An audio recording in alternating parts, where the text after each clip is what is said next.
Russell Wilson has been traded to the Denver Broncos. Tom Pelissero reports that there is a deal in principle to send 9-time Pro Bowl quarterback Russell Wilson to the Denver Broncos.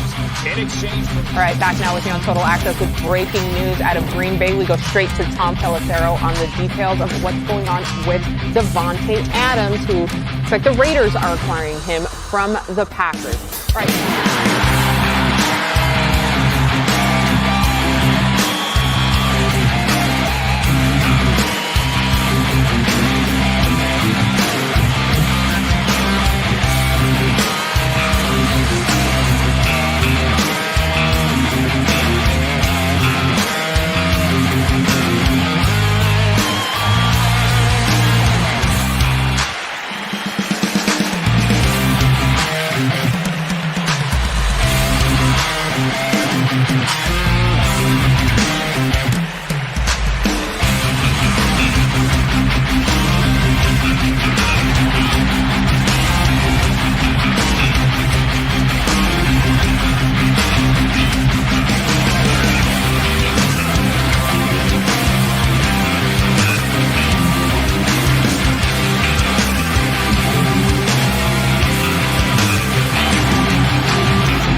Hello and welcome to the Wild Wild West podcast on this wonderful Wednesday, December the 7th of the year 2022. The year of our Lord, 2022. Sure.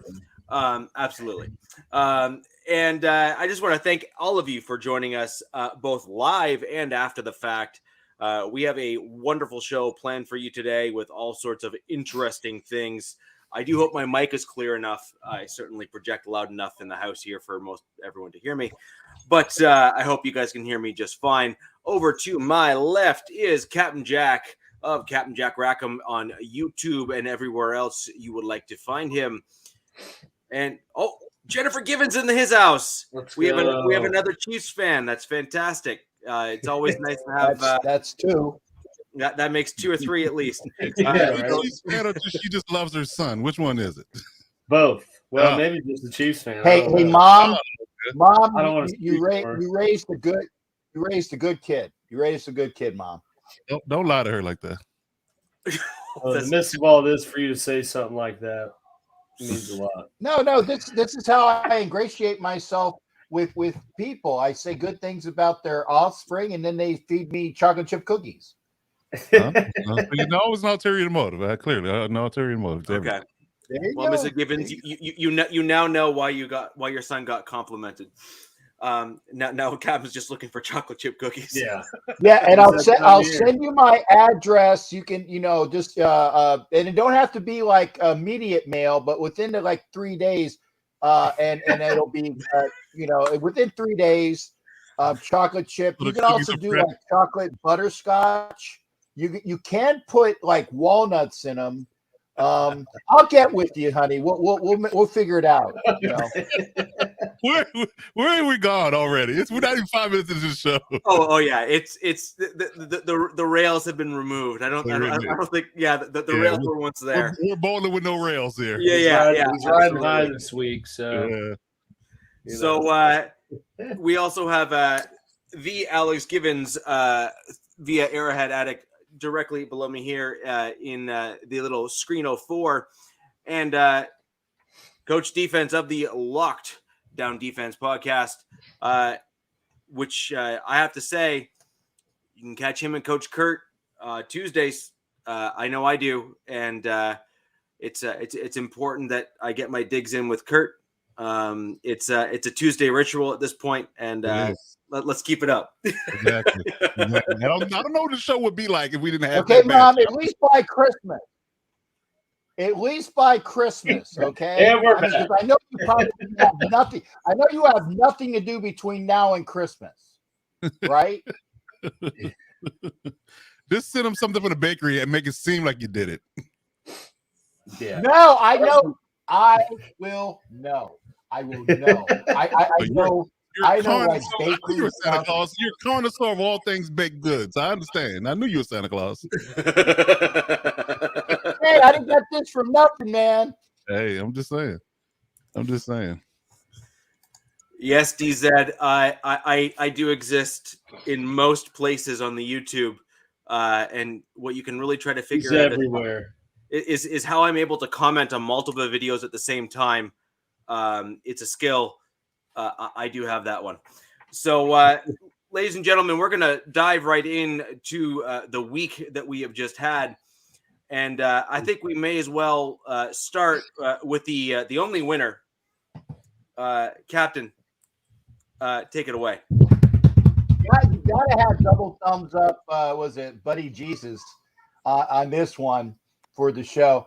And Mom, like I said, I asked and I knew what the answer was. I said, "Hey, is there a way to have like the winner on top and then like the three losers on the bottom?" But unfortunately, you can't do that. If you did a sound effect, I didn't hear it. Because I was talking over. I'll shut up. Go ahead and put it on again. No. It passed. The moment's passed. I'm good now. Oh, Get up. I'm sorry. We'll come back. I apologize. It'll be applicable. I apologize soon, for I that. imagine. Right. You'll say something and I'll hit the button. Trust me. Okay. Oh, good. He's queued up and ready to go, man. That's right. Okay.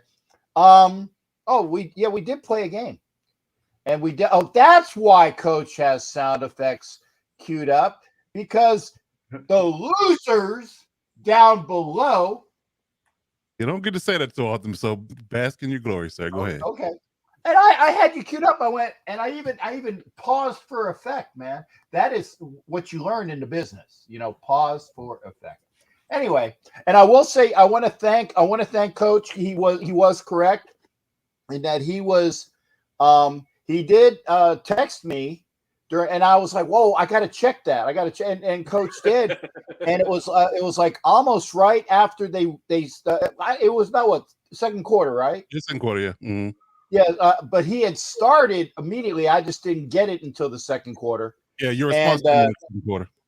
Yeah, it was a bit. And I want to make sure that you got, and it was probably subliminally, but I did have chicken wings for dinner tonight. Because it's Wings Wednesday, and I think it was probably subliminally, and I'm like, aha! There was a reason why I was hungry for some wings tonight. It was because I want to thank Keenan Allen for his role in totally charging up that Raider team. Okay, he said that we were all going to be barbecue chicken. Dead and just baked, for what the Chargers were going to do to us. And it looked kind of bad at the beginning when a blatant penalty was missed by the officials. Actually, it wasn't missed. It was called correctly, and then they picked the friggin' flag up. And, Coach, your thoughts on that real quick before I go into my diatribe, sir? Which one are we talking about here? The one that resulted in a pick six, which shouldn't have been a pick six, because it was like a headlock gone awry, but it was enough to knock Matt Collins out of his route, and it was a blatant penalty.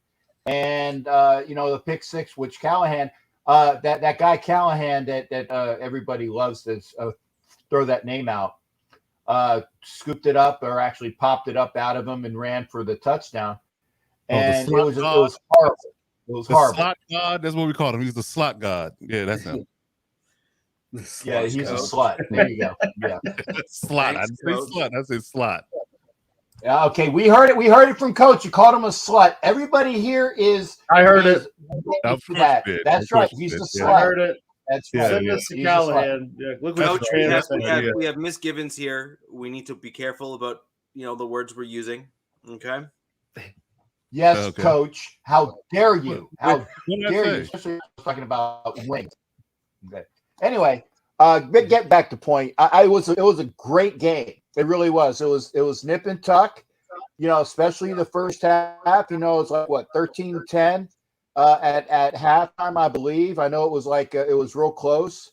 And am I missing? What was that? I hope you talked about the Bengals Oscar-nominated injury. Oh, okay, yeah, we'll get to that. But it was a very close game at halftime, and I was like, this is something that I was looking for. It was just like the first game, close, and it was anybody's game. But the Raiders came out in the second half, and I need to do this more often when I'm away from my seat, getting like drinks or this case a hot dog. The Raiders scored quick. They had the fumble, and they turned it into points. Get the glizzies. Gotta have a high glizzy, don't you? I need my stuff, man. Did you dip it in your beer? No, that's what I want to know. Did you dip it in your beer? Use it as a straw. No, yeah, I don't drink beer. I don't drink beer. I have lemonade with a shot of Coke. So it's kind of like a sweet lemonade, Coke lemonade, and that's what I drink at the games. Because I said, here's Coke here. Here's a strawberry Palmer that I have left over. So I'm well maintained here. I don't drink other than the Grand Marnier I drink when the Raiders screw up real bad, and I have that on. I think we need a victory shot from you. That sounds like it. That sounds like it. He's like, wait, yeah, right.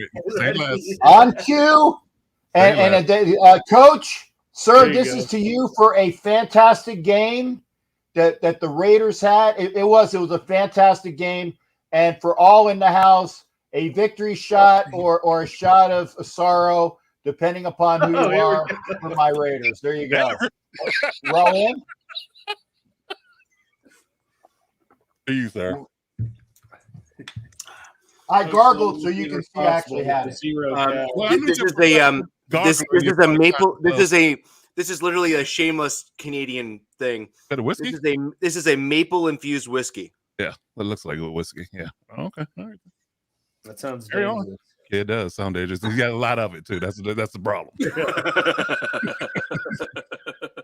A lot of it. It was a fantastic game, and in fact, at the very end, when it was 14 points, and then the Chargers came back with that last touchdown, it got close again, but the Raiders did what they needed to do. They shut them down, and they won by 7, but really they won by 14 because, again, that one touchdown was BS. And I'm saying BS because Alex's mom is in here, and I would never, ever want to cuss in front of Alex's mom. She's heard worse from me. So I was going to say, her potty mouth son has probably said worse.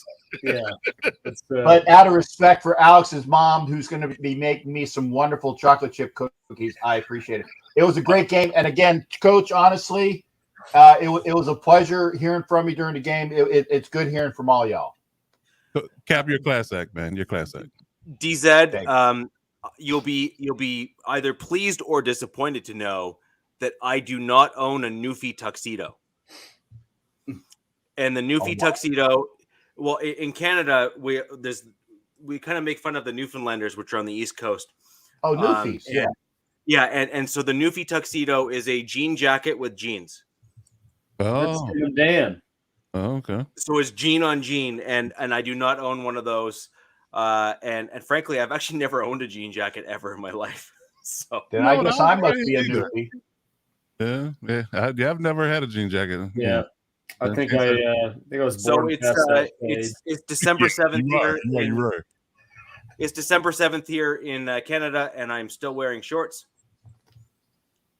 That's because you're a psycho. That has nothing to do with the weather. Yeah. You go outside the hoodie and shorts. I know how it goes. I didn't meet you yesterday. Hoodie and shorts, 10 below. Let's go. Oh yeah, I've done that before, right? Like lots of times. Yeah. Oh yeah, for sure. So, Avatar, what was your question? That Alex didn't answer. Avatar, I'm drinking Tank 7 Boulevard KC brewed, also like 9% alcohol. So by volume, really does the damage. Shameless plug. Need a sponsorship. Yeah, Denim that is true. Dan. My father does rock that combo a lot. I was We'll call trying him not to Newfie bring Dan then. attention to that. Is Call that him the Denim Dan. Dan. Denim Dan? Denim Dan. Denim Dan. No, His we're alter ego. Denim Dan.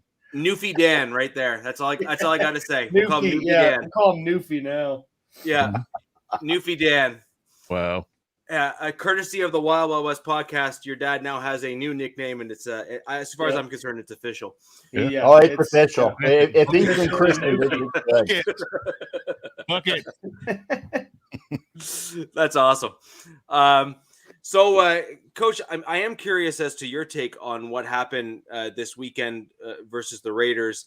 I did catch some of it, and I just truly felt that the Raiders just overall just outplayed the Chargers overall. Oh, they did. I mean, 100%. I mean, we're not going to actually, tell, falsehoods here on the podcast. We're a truth-telling organization here. So I mean, all phases, it was just a bad situation for us, and we didn't have much offense to speak of throughout the whole entire game. I believe we scored one touchdown on offense the whole game. One was a pick six, 2 field goals, and a touchdown at the end to Keelan Allen, which was a prayer of all sorts. So and I kind of figured it was going to be a rough one for us because of the injuries we had going into the game. Still no Mike Williams. Corey Linsley still in concussion protocol. So we know for sure, I've said it many times, that when Corey Linsley's not playing, the protection is terrible. And I think, and I wanted to go on a rant and browbeat Joe Lombardi, which I still might. I mean, it's not out of the question, right? But I feel like in looking back at the tape a little bit and watching the All 22 a little bit that I had this week to do it, and some cut-ups I saw on YouTube, that I have a feeling that he is ultimately calling offense in lieu of the idea that he knows his protection is bad. And I think he knows that he has to do certain things in short order because Justin Herbert can't hold the ball. So being that he knows that, I think the play calling that people are giving him a lot of, shite for, shout out to Capt for that derivation. I think that, the old English shite. Yeah. So I think he's calling offense in that particular mindset rather than just calling plays that were normal in the normal flow of the game. Because when you have a certain level of protection, you can count on a certain level of protection. You call plays differently. And I think that he's been calling plays on the auspice that he knows he can't run the ball, and he knows that he has short amount of window. Talking 2 to 3 seconds at the high end to get the ball off. So the routes he's calling based on the down and distance a lot of times, especially on first and second down, is being criticized deeply. But I think it's a little bit of the simple fact that he knows that the protection is bad up front, and he knows that the defense knows that, and they know they're going to pressure him. With 5 or more people a lot of times. Case in point, what happened with Arizona last week, they blitzed us super heavy throughout the game. So in likeliness, the Raiders did the same thing, and what they did in turn is they had the ability, when Hobbs coming back in the game, this particular pass game, they had the ability to play press man. So by playing press man and blitzing or getting pressure with 4 to 5, you will limit the ability to get open, especially third down and long situations. So that was the ultimate demise in the game. The fact that we were one-dimensional, we've been one-dimensional for the entirety of the last 8 or 9 games for sure. I harken back to the Cleveland game was the last time we ran the ball well. So that coupled with the idea that our protection was bad, and then again, you playing, one-legged in a sense, in a dance-off, you kind of, can hedge your bet on what the outcome is going to be ultimately. Now, I give it a lot of credit for the fact that hanging in there and being able to only lose by 7, but it still cost me money because they didn't cover the spread. So whatever. Real question is, how did Jerry Tillery do? Oh, I'm glad you asked that. I am so glad you asked that. Why don't you tell him, Coach? Why don't you tell him how? What did he do, Coach? This will be good. I'll be right here. Like a bad when you're done. Car blew his load early in the game. Okay, he had 3 pressures at the beginning of the game, and he did nothing else after that. Hey, that's more pressures than he ever had in his whole life. So exactly. So y'all call me again when he does something else besides play. Also, looks like you could take old Chandler Jones off the milk carton now too, huh? Yeah, and true. I love this guy. He's giving me all the segues I need, man. I'm teeing you up today. Yeah, that's right. Hey,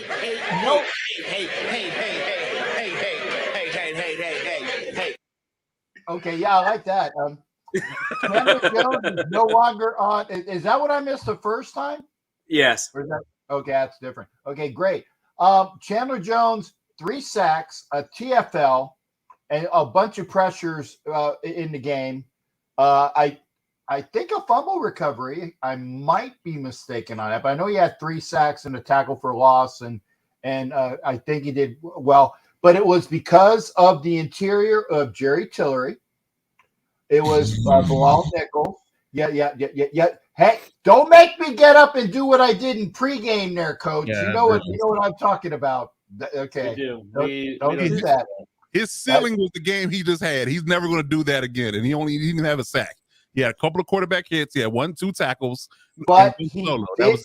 He did the job of forcing the front, which allowed Chandler Jones and Max Crosby to envelope him, along with our defensive guy, actually Polamalu, had a sack because the pressure was coming from the inside, along with the safeties that were actually playing between the tackles and the ends.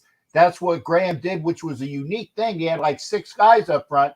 You had the tackles in the middle. The safeties came in between the ends on the outside, and they pushed that pocket together. It was a lot of pressure. Credit Graham, credit Tillery, credit Bilal Nichols, credit Cleve Farrell, the guy that that people were bitching about for years. Credit before I give Jerry Tillery credit. Cleve Farrell actually played pretty well because he had 2 tackles, half a sack, and a quarterback hit. Now Chandler Jones was the player of the game. He had 5 solo tackles, 6 total, 3 sacks, 2 tackles for loss, a pass deflection, and 5 quarterback hits. So that's a game. That's a game. Okay. So I give him credit for that. And by the way, what's the stat line for 50 Who? I noticed you're not wearing a 50 Who jersey today. it wasn't nothing to write home about. 3 tackles, that was it. 3 assisted tackles, not even solo tackles. He was in on the assist. Yep, three total tackles. No sacks. So, Coach, I do want to go back to one thing you were talking about in that game. I mean, this is an important one because it's a divisional game, so we are going to spend a little bit more time on this because obviously this is the Wild Wild West podcast. This is the whole reason why we all exist and all that good stuff. So, Coach, you were talking a little bit earlier about your offensive line and the fact ultimately that you weren't doing well on the offensive line, and we do know that there are some injuries there. Could you just, for the audience who is perhaps less familiar with the Chargers, because there's a fair number of Raiders fans in here, Broncos fans and Chiefs fans that simply just don't know the Chargers lineup in terms of what it was meant to be versus what it was. How many of your offensive linemen are currently the starters? Are currently not playing? 4. And at which positions on the offensive line? Everybody but left guard is a backup. Rashawn Slater was supposed to be the left tackle. He got hurt. Jamari Salyer is filling in for him. Matt Fowler's there. He's the starter. Will Clapp was a backup center for Corey Linsley. Zion Johnson was the right guard. He went out first quarter for Brendan Hymas. So Brendan Hymas came in for him. He tried to give it a go in the second half, but they ended up pulling him when the game got out of reach, quote unquote. So he didn't play the whole game. And Trey Pipkins was a starting right tackle. He was out. So Foster Salyer was actually I can't pronounce his last name. It's Sarrel. Sorrell. So he's the right tackle. They got one Storm Norton, but yet again, it was a backup right tackle. So 4 out of 5 linemen were pretty much gone for the entirety of the game. So I mean, those are NFL players either way, though. So, No, I'm not trying to make excuses. It's one of the things where I don't think that most other than Chargers fans would appreciate the depth of injury. That I mean, the Broncos are really not far behind you. In fact, if we're ahead of you in terms of injuries overall. Yeah, total. But, yeah. Like total, but. I think I do think not by much though. Not by much. It's close. No. I mean, we're talking, one injury away from like each of us kind of like competing for like the worst injury team in the NFL, Correct. which is really, the only thing the Broncos might actually win at this season. But in terms of looking at what your team had available and those sorts of things, I really do think it's important that context be provided. And again, you kind of skimmed over it, but it didn't go into depth, and I think it's one of those things where it's important to kind of go into some of those details. Well, I mean, going back to the point I made in the preseason, I said that teams that don't have good tackles, and we always arguing the idea of us of not sharing about right tackle position in the beginning of the season. I said that, unequivocally, that if you don't have good tackles, it doesn't matter what your interior line does. If you don't have good tackles, you're in big trouble. Ask Tua Tagovailoa in this past weekend when the 49ers were just teeing off on him and making him, look, quite mediocre because his tackles weren't there. But think about the success he had when the tackles were playing. So when we have healthy tackles, just like anybody else, it's a different ballgame. So, I think that is very important to note, no matter who you are. Well, Chiefs have healthy tackles. I kind of disagree with that a little bit. I disagree with that a little bit. In my opinion, I think the tackles are an important position, and I think they're only super important when you end up with elite competition at the edge position. And the reason why I say that is it's like the longest road to the quarterback to go around the tackles or through the tackles to get to the quarterback. Well, depending on how good the tackle is. No, but Alex, that's very much my point, right? Which is, most tackles are at least a bigger body that has some athleticism to them. So they're going to slow down the vast majority of even the best outside linebackers or defensive ends that are kind of playing to the outside edge there. And ultimately, if you can get 2 seconds or so to throw the ball, the top tier quarterbacks can find a way to make that throw a successful one. You also have to factor in the level by which the pressure comes from. Majority of the pressure comes off the edge. So traditionally speaking, left tackle is the most important position on the offensive line. Like, you don't have a good left tackle, you don't have any.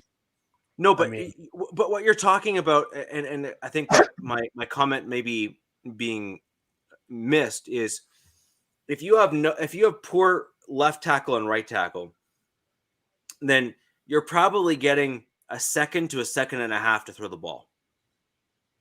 Not long. Yeah. Which is not a long time. If that. Right. No, yeah, right. And then, but my point is that if you have good interior offensive line, then they can keep the interior of the D line at bay, which may add to that by half a second or a second, even if your tackles are collapsing.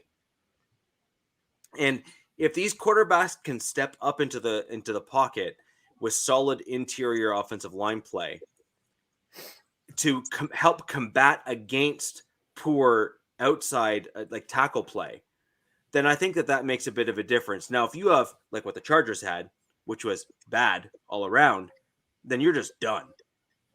Sure. What you got, Cap? I wanted to. He's like, wait, you guys can't see it. You can see me, right?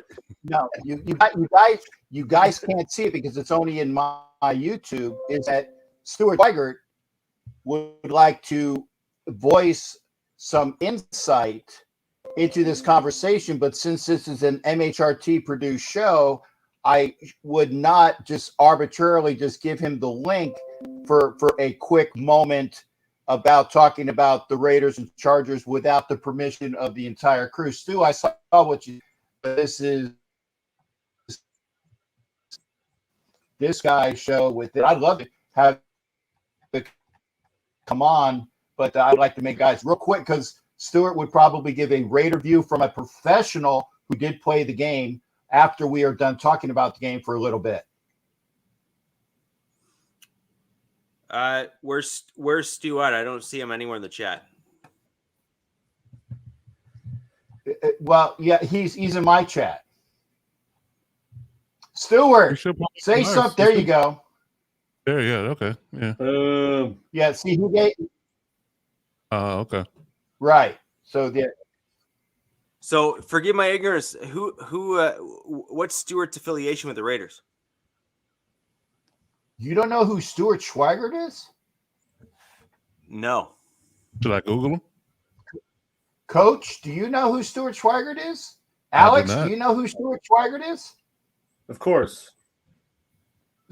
No, if you don't know, Stuart Schweigert was a great safety out of Purdue University. It played in the Boiler up, baby. Okay. Well, tell you what, Captain. If Stuart would like to come in to give us some insight in terms of some there of he the is. discussion points, and Stuart, I appreciate you joining the show. Yeah, absolutely. As a former player, that just, if nothing else, it validates the quality of the content we're putting out overall. If you'd like to come in and give your insight in terms of some of the comments that we've been making today, I'm happy to have Captain forward you the link to get you in here, even on the fly here, to get some of your insight. So, Captain, you have the link I sent to you in an email. Yeah. Feel free to get that over to Stuart, and we'll bring him in. I got the StreamYard link. I will send it to Stuart. Stuart, check your IG, and I'll send it to you on IG, partner.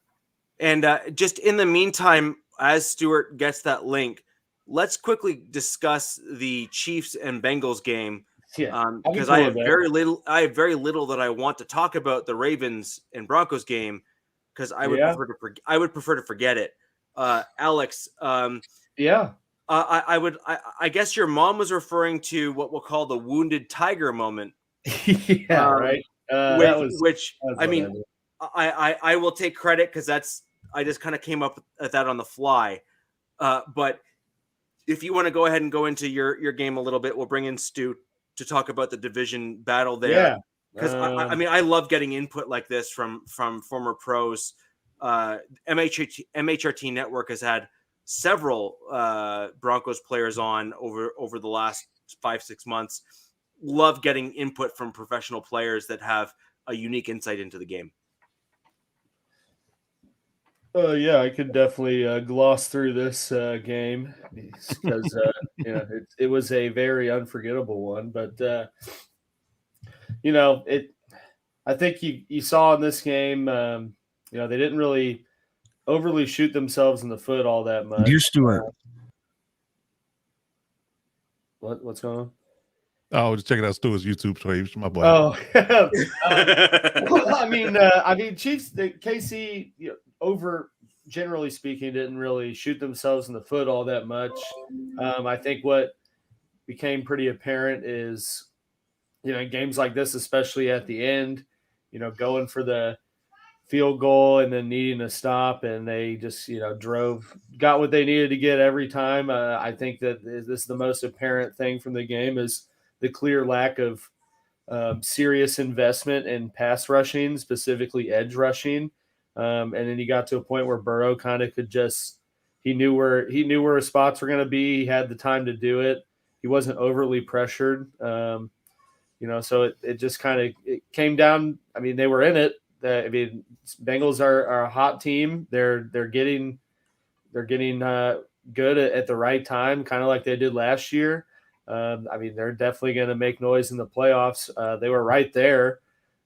Just did not get it done when they needed to.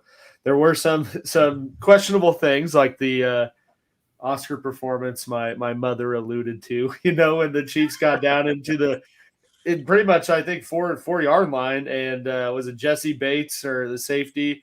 That happens all the time, but it was pretty egregious with him. He's just like, oh yeah, wait, someone needs to lay down. And he dropped. But the biggest thing that pissed me off, there's a lot of people bitching about calls and missed calls, and the Kelsey fumble, that was the only thing I thought was kind of a little much, just because they it's like other players, they would blow that dead, call it forward momentum and call it good, but then they let the linebacker just get 8 chances to rip the ball out of Kelsey's hands. But at the end of the day, that didn't really impact it. The Chiefs, for as bad as the Bengals offensive line has been, objectively speaking, through the whole season, didn't get really much of any pressure on Burrow, and he was able to do what he needed to do at the end of the game. So I think it was kind of a wake-up call they needed, that they're not, they need to play better against better teams. They can't just kind of rest on their laurels and be in it. But they were in it at the end, and if Harrison Butker makes a field goal, it's tied, and Burrow's got to drive down the field to win. Probably still would have gotten in the field goal range with how their last drive went, but it is what it is. We are on to Denver, so at least the last half of the Chiefs schedule here looks pretty favorable. Extra benefit that the Chargers went ahead and lost. So they're still 3 games up in the AFC West. Yeah, you're welcome. Still very much, a top dog in the AFC. It's when you're that successful at a decent stretch of time, people want to see you lose. So everyone, of course, was loving it up, but they'll be fine in the long run. I think there's ultimately the Bengals are well suited to combat what the current iteration of the Chiefs have to offer. Yeah, I mean, to some degree. I mean, he didn't have the full crux of receivers out there. I think if they had one other, if McCole or Tony was out there, I think that might have changed things a little bit. Because, I mean, I don't get it. I think they're just they're just a sound disciplined defense. Because, I mean, you look at them on paper and you wouldn't think they'd be that good, but somehow they are. But I think that kind of hindered KC a little bit and what they could do, and not having, the 2 speedsters in Tony or Hardman. Just had Juju, who kind of got banged up as the game went on, and MVS. And I think that you saw that kind of impact things, later on as the game went on. That I'd say, looking at how they played them last year, they definitely made more of an emphasis to run the ball and keep possession. So that was good, at least, because that was my sole reason I thought they lost them in the championship game, was not having, not trying to keep possession and not really, not taking what they're giving them. There was other times too where you watch Mahomes and he didn't take what the defense gave him because he was trying to go for home runs. He had the Superman dive into the end zone, whatever. But you got, like, prime example on the third, right before, where they kicked the field goal, maybe 2 minutes left in the game or a little under, 4th and 1, or 3rd and 1. And Mahomes tries to throw it deep instead of looking at McKinnon in the flat, who was wide open, first down, and then you're moving it. And, obviously, hindsight, you look back and you see those things. You don't know what he's looking at. There was missed, like the time he got sacked, kind of scrambling around. If he had just 0.2 more seconds, he had Juju wide open for a touchdown. So just a couple missed opportunities. But, like I said, the Bengals are a good team. They were in the Super Bowl last year. Yeah. Joe Burrow, for as unathletic and unjust flashy as he is, he's a good QB. So, which probably isn't much, but we'll let him live. I just don't get it. I don't understand how he just gets everything. Just everything goes his way all the time. I'll tell you one thing. Burrow is unafraid. Guys, I do want to get Stuart in here before we get into the week ahead. I just want to thank Stuart for, frankly, taking the time and coming in here. I love the additional insight. Stuart, I'm going to bring you in. Welcome to the show. Hey, guys, thanks for having me. I apologize. I guess I didn't realize this was. I had to give you a proper open. I'm sorry. Thank you. I saw Captain on, and I went in, and I didn't realize this was a little bit more of a serious deal here. So I apologize for just kind of intruding. Big leagues, man. Yeah, I apologize for just intruding on here. So sorry about that. You have nothing Stuart, to say about I did ask on your behalf because, I thought having a professional football player of your stature. Still, even though you gentlemen need to know who Stuart Schweigert is. So I read up already. 04 to 08. Okay. I felt bad when everyone's going, no, I don't know who the hell this guy is. So that's all right. That's all right. Just so that you know, you and I are probably the closest in age out of anyone here on the podcast. Sadly, I was not as much into football when you were playing as I am now. So are you in Canada then? I am very much north of the border, and I'm not Okay. just in Canada. My I'm not wife- just in my Canada. wife- I'm my in wife's northern from- Canada. My wife's from Toronto. Yeah, so I'm about 3 hours north of where she's from. Wasaga Beach area then? Jeez, I don't hear people know where I'm actually from, but I'm right near Wasaga Beach, man.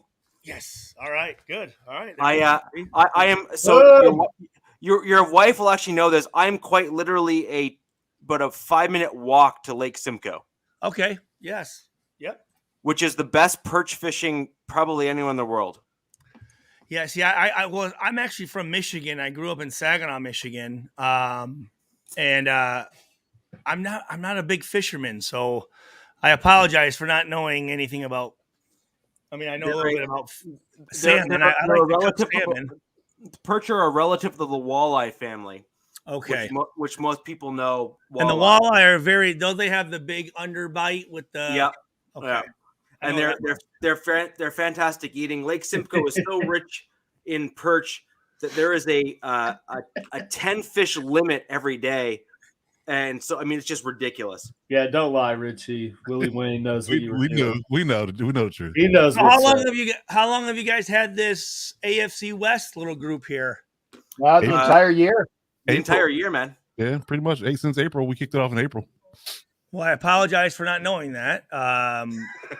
Captain doesn't tell me anything, so I don't know what I'm just. Oh yes, see now it's my fault. Okay. When in doubt, default. You can't blame the Raider royalty. You got to blame the fan. Well, now I see. Are you a top right? What's your name? I apologize. Coach Defense. That's Coach. Yeah, I'm Coach Defense. Chargers fan. Okay. That is Lakers fan. Lakers fan. Lakers fan as well. Yes, sir. All right. Darvin Ham is from Saginaw, where I'm from. He is. Yeah. He absolutely is. Yep. He went to Bridgeport High School, which is a smaller high school in the Saginaw County area. So, yes, indeed. His son Darvin Ham Jr. played on my rec basketball team a couple years ago. Nice. When I used to live in Michigan. So he dunk like that. They weren't allowed to dunk in the league. So, I think he's coaching with his dad now. I think he's down. I think he's in LA. Yeah, coaching with his dad, if I'm not mistaken. Oh, okay. Have to check that out. But yeah. Stu, your professional insight as to what you saw this weekend of anything, because I know you're busy with your missus and all. Because we want to get a professional's view so that people know that we're not just blowing smoke up everybody's, but we have an intelligent view, but we want to hear it from the pro. Well, I will say that I was happy to see Chandler Jones finally did something for that $32 million guaranteed contract. So I think he had 2 sacks in this game? Three. Okay. Yep. 3. So that's usually how I guess he kind of does things in bunches, right? I mean, I know last year he had that. That's pretty much why they signed him, having that Tennessee game with those 5 sacks. But so it was good to see him. It was good to see Harmon come up and force that fumble on that play, along with Hobbs coming up. I think Hobbs made the fumble recovery, if I'm not mistaken. Did he not, or no? Yes, he did. Well, okay. It was either Hobbs or Jones. I knew it was somebody that I had an eye on. I know it wasn't Jerry Tillery, but I will just say that for Coach, because Coach's favorite person on the Raiders is Jerry Tillery. Yeah, right. Who is this? I don't even know who that is. Say it again. Who is that guy? He don't know who he is either. Exactly. He's a nose tackle, D tackle that came from the Chargers that was signed as a waiver wire acquisition. When was it? When did they sign him? 3 weeks ago. 3 weeks ago. And by the way, Stu, he's from your favorite university, the University of Notre Dame. Okay, well, I mean, shit. I mean, he's part of the Raiders, so even though he's from Notre Dame, that's okay. That's all right. I will say that obviously Devontae Adams had a phenomenal game, and I want to know this: why in the hell number 7 Kansas City, the Chargers tight end? Why is he mushing guys all over the freaking place, man? And no one's doing anything. Cap, we have these safeties coming up, and number 7's just mushing them on the sidelines, doing this and talking a bunch of shit, talking a bunch of crap, and none of the Raiders players are doing anything. Don't worry, Caps let that 4-letter word slip all the time. So I apologize, No, guys. that's not true. I haven't let it slip in a couple of Not weeks. Not today, Not but you have. today. Yeah, that's Not today. not today, but overly speaking. Let you lose this week. I'm sure. I'm guaranteed the over under on F-bombs is about 4. Oh yeah. I try to keep this clean as well, like on my show, Stu. So it sounds like Tillery had a pretty decent game then, if I'm not mistaken here with the comments in the second here, 8 pressures. They're just here to bust my chops, dude. There's nothing about him doing anything. No, he balled. He balled. Well, actually, hold on. He balled out. He's Hall of Fame. Coach, we have an NFL caliber safety on the show. Let's throw over to Stuart and let's get his feedback on this. Stuart, given skill sets at various positions, would it not be a fair comment to make that as a player, you have the ability to excel or not based on the coach and the system? 100% correct. Absolutely. Right. So as an example, if you were to be with the Raiders who had a system that fit your skill sets, you could be seen as a superstar or a stud at the various positions you were at, right? Yes, it's all about situation and really about timing and getting put into the right system with the right coaches. Right. Absolutely, yes. Right. So, I mean, coming from Canada, I actually was a national rugby recruit. Okay. And sadly, we don't believe in football here in Canada. Otherwise, I would have. Well, no, you guys are actually You guys are. I mean, there's some decent football players that are coming from Canada. Yeah, you got to remember though, I'm your age. Okay. Okay. Yes. All right. Yes. And everything is relative based on timing. You're absolutely correct. Yes. Right. So I'm archaic old. I'm like, Nostradamus old. Last Supper old. Yeah, we know. So Stuart, my great grandfather actually was a Hamilton Tiger Cat before they were the Tiger Cats. Okay. So I know you know who they are because your wife is from absolutely kind of this neck of the woods. Yep. He was a leatherhead. My whole family has come up believing that hitting people at full speed without pads is a rite of passage. Here we go. Look, you got Capt started. There it is. That's just kind of our deal. Yeah, that's exactly right, Captain. High school helmet. Okay. I can't believe they let you keep that after senior year. That's so nice. That was a parting gift. They didn't give you a leather jacket; they give you a helmet. I snuck it out. Well, he had to wear it. It was a dual-purpose helmet, football and class. Yeah, I'm going to say his bus pass. They retired his seat on the bus. Right. So, I mean, Stuart, your comment and response is kind of very telling and very much fits into, I think, what a lot of casual fans don't fully appreciate, that you can have a truly gifted NFL player that gets put in a position that puts them in positions that do not highlight their skill sets. Yes. That's nice. And I think that a follow-up question to that. I want to ask Stuart to follow-up question to that. Go ahead. So, in speaking in terms of scheme fit and situations when it comes down to football, right, Stu? Yes, sir. If you're touted as a interior 4-3 D lineman when you come into the NFL, right? That's your moniker when you come in, right? Okay. You're touted as a 4-3 interior D lineman. They run multiple sets of 4-3 in your first 3 years, and yet you have no inkling of success, right? Yes. They move you around. They put you in a 3-tech. They put you in a 1-tech. They even put you on the end to see where you could flourish as a pass rusher, because there's never been inkling of being a good run stopper in the league as well. Okay. So do all that, and you have no inkling of meteoric rise in those 3 years. Then they switch this entire scheme and move to more of a 3-4 hybrid and move you to a defensive end position, which is completely stupid. But yeah, it's contrarian, yes. But understand that they did both of those options with this guy, and he had no levels of success in 3.5 to 4 years of being on a team, right? So similar to that, if you were a box safety in college and they wanted you to play deep third in college, you wouldn't necessarily be, it would almost be like a fish out of water in a sense, right? Yeah, and I will say this, for whatever reason, the NFL loves to take guys that never played a position and put them at a position that the defensive coordinator, or all of a sudden they want to, well, you know what? Let me take this defensive end that has his hand in the ground, and let's move him to The standard position, to an edge rushing position, right?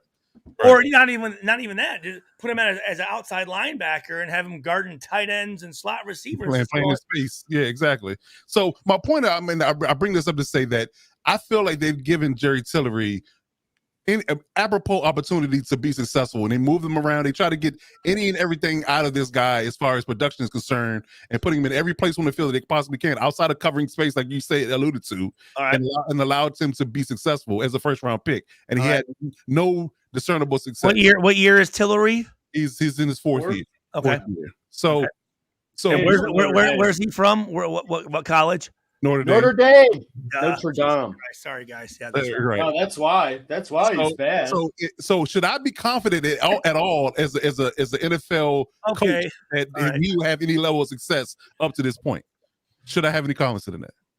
Say that. Should I have any, based upon what I just laid out for you? Should I have any confidence in the idea that he's going to be productive as an NFL player and give him those opportunities to be successful, and he has not yet at this point? I mean, I guess it all depends on how many or what coaches want to give him how many chances, or who. Some players have a little bit more time to prove themselves than other players do, for whatever reason. Whether that's because, again, he was a first-round pick, and a general manager, if he's going to, if he had a bad pick with this guy, and all of a sudden there's really no way he can replace him, because if he replaces him with another player, he's going to look stupid as a general manager. So I guess I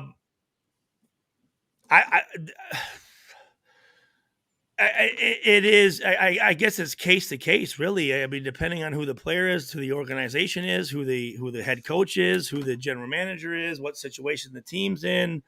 I mean, there's a lot of factors that I guess I go into it. Mm-hmm. Let me ask you this: What do you want me to say? I don't want you to say anything. I just wanted to get your opinion on it, really. Okay. As a former professional athlete, I'm a collegiate athlete and a former coach, right? So I was just trying to get your perspective. Where'd you play at? I played at HBCU at Boise State University. Okay. You said inside linebacker? Inside linebacker, yes. Mm-hmm. Okay. All right. So I was just trying to get I always say this: any athlete that it's hard to play a varsity sport in high school and be good at it. So any player that can be productive in high school I always say this too. I had a training business for I think 6 or 7 years, impact training. And I always say that the worst Division III school has some of the world's best athletes on those teams, and along with some of the greatest coaches as well. So anytime that you can be successful at any level in sports, I give everybody credit. So credit to you. That's awesome to hear.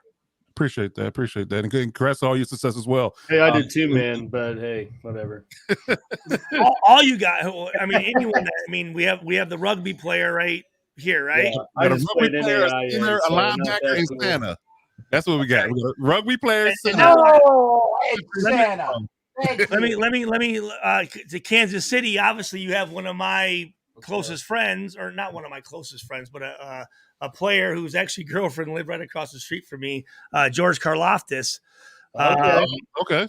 So what are your assessments of him for his rookie season? Oh, I love him, man. He's got great motor.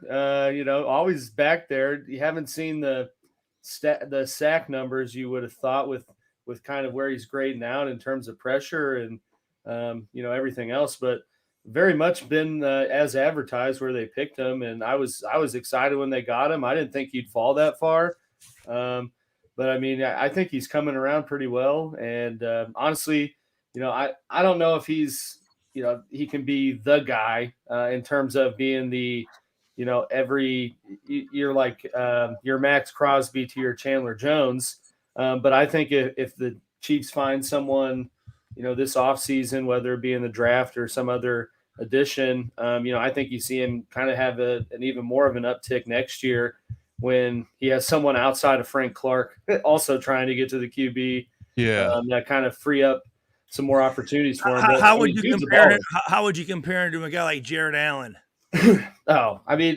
They play pretty similar in terms of physicality and how they use their hands, but they have to do that because they were both mammoth human beings that weren't known for, didn't run a 4.4. They weren't clownies. Yeah. Both he's the way he uses his hands are, pretty impressive how lethal he is with those things, just like Jared Allen. Jared Allen just at least back then could finish more, it at least seems. But I also think part of that is just the game today.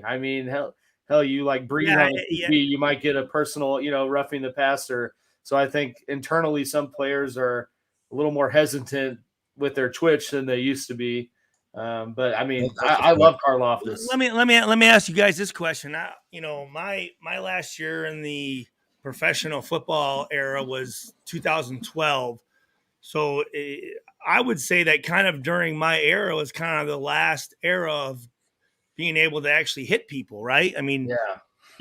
For offensive players, now, I've got to believe it's a lot easier for receivers and tight ends and running backs to know that if I'm not looking at somebody, they can't hit me. And then a quarterback knowing that no one can come and, dive at his legs, or, if he throws it, at the same time someone's coming and hitting them. I remember quarterbacks, especially if they threw an interception, that's the first guy you go up and yeah.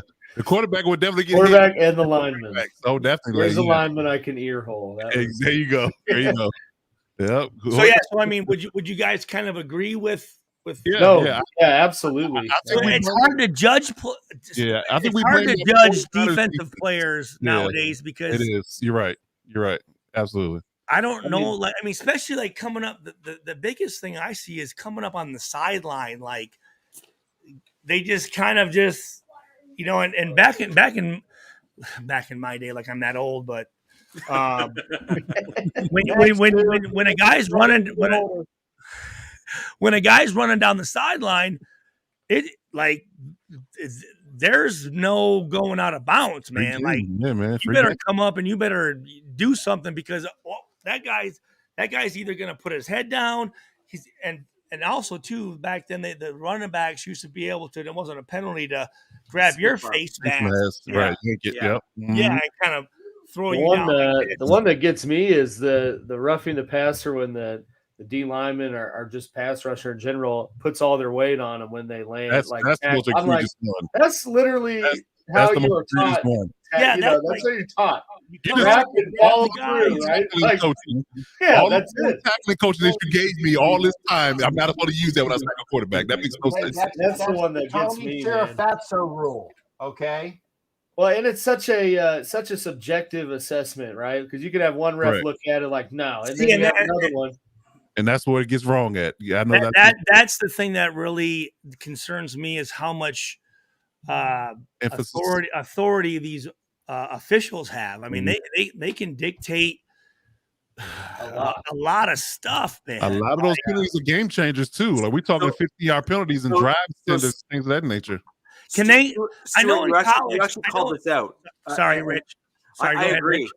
I agree. So what you're hinting at right here is exactly what I've been saying for a good number of years. Is part of the problem. What you're referring to is the NFL not stepping in to crack down on refs from doing things that truly define the outcome of a game. And there's almost absolute power in that position on the field. Yes. And I think that is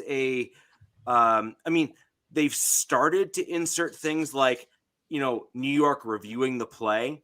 Yeah. Do you guys, I don't feel like that doesn't make me feel any better. Those guys. No, it doesn't. No. And let me interject in terms of where I was going with that. I think as a fan, what I want is if you're having New York intervene on a play, I would like to see the New York call called out on screen as an NFL fan, so that I can then interact with the NFL in some way, shape, or form as a fan of football to say, what the heck are you talking about, man? That's crap. Like your rules state this. I saw this. Justify your position. And I think that the NFL would greatly benefit from a more positive feedback loop from fans. Get that off, Cap. Come on now. I actually think that the NFL would benefit from fans like close the year. I actually think the NFL would benefit from fans like myself. I consider myself a bit of a fanalist where I actually review game film. I look at the all 22. I do too. I do. Yeah. I'm on Captain's show a fair amount. I do pay attention to my divisional rivals, and I know a lot of the X's and O's in football. And there's a whack of crap that I'm seeing from these refs that I'm looking at saying the rules don't support your decision. What are you talking about? Yeah. I know for us, and Cap can agree with me. During my time with the Raiders, man, like we were like always above and like penalties. And yeah, we had guys that did some dumb stuff, but I swear then the referees were completely tripping, and I mean their offensive pass interference back when Randy, like I'm thinking when Randy Moss barely touches, I don't know if Givens when did how you look like a younger guy. How old are you? I'm 30. You're 30? Okay. So when did you start watching Kansas City? I mean, like as early as I can remember. I remember 2004, man. 2003, we're 9-0. Lost to the Bengals, Ocho Cinco, guaranteed the win. Well, I know in 2005 in Oakland, I just remember it was the first time I had ever seen offensive pass interference called, and I'm looking at it going, I've never even. I know for certain if. Oh God, who was a receiver for Denver, number 15? Marshall. Yeah. If he were to touch and push off on Charles Woodson, they wouldn't call anything. No call. Yeah, no call. And it looked for a while there like the Raiders were just getting calls because the NFL was mad at Al Davis, So forgive me, I'm not sure why I started having that conversation there, but anyways, yeah. So shitty officiating. I did. Well, no, and then like I think kind of too when you have that notoriety, we'll call it, of being a penalty heavy team, then you don't get some stuff to go your way, or if it's 50-50, they're gonna be like, well, it's the Raiders. Right. So let's go. I will say this though, I don't believe that happens now. Do you, Cap? I don't think that no, actually, and thank you for that great segue, Stu, because we're going to be talking about how the NFL referees can actually play with a game when we do NFL Nation Live at 9 o'clock on my channel. Plug every week. He finds a way to plug. do it. The humble plug is here. Ain't no humble. Yeah, It's hey, if you're giving me the segue, man, I'm going to take it. But to answer to your question there, Stu. And the answer is still this. There are referees, and Ref Guru has even said it, that they will even have meetings about, well, there are Raider rules, and that they don't discount your crappy performance on a Raider game because it's expected at a Raider game. And that is the truth. That is not biased. That is not hearsay. That is the truth. That is the truth. And you guys even heard about it, was it 1 week ago or 2 weeks ago, when the guy was on camera and was talking, one of the white hat was talking to his guy, said, I know what you saw, but we're not going to call that. And that was on camera and on microphone. That is the way the referees can really influence games. And it's unfortunate. It is true. And it's not just some Raider fan. I always wonder this too. I always wonder why sometimes some reviews Because do they have a timer? Is there like a certain? No, they don't. That's unfortunate. Okay. They do not. Because sometimes I'm sitting here looking and going, this is not really that necessary of a to take up this much time. So then I'm wondering, who are they calling? Who in Vegas are New they York. going to see? No, what, New York. They're Yeah. checking the betting lines. Like when I say Vegas, I mean like the betting lines. Like yeah. Yeah, they're Yeah. checking the spread. I agree with you. Hey, Spread. what decision do we make on this call to pick the outcome that so and so or whoever? Is your same game parlay Like on that the hit? Buffalo and I Wild call Wings this wrong? commercial.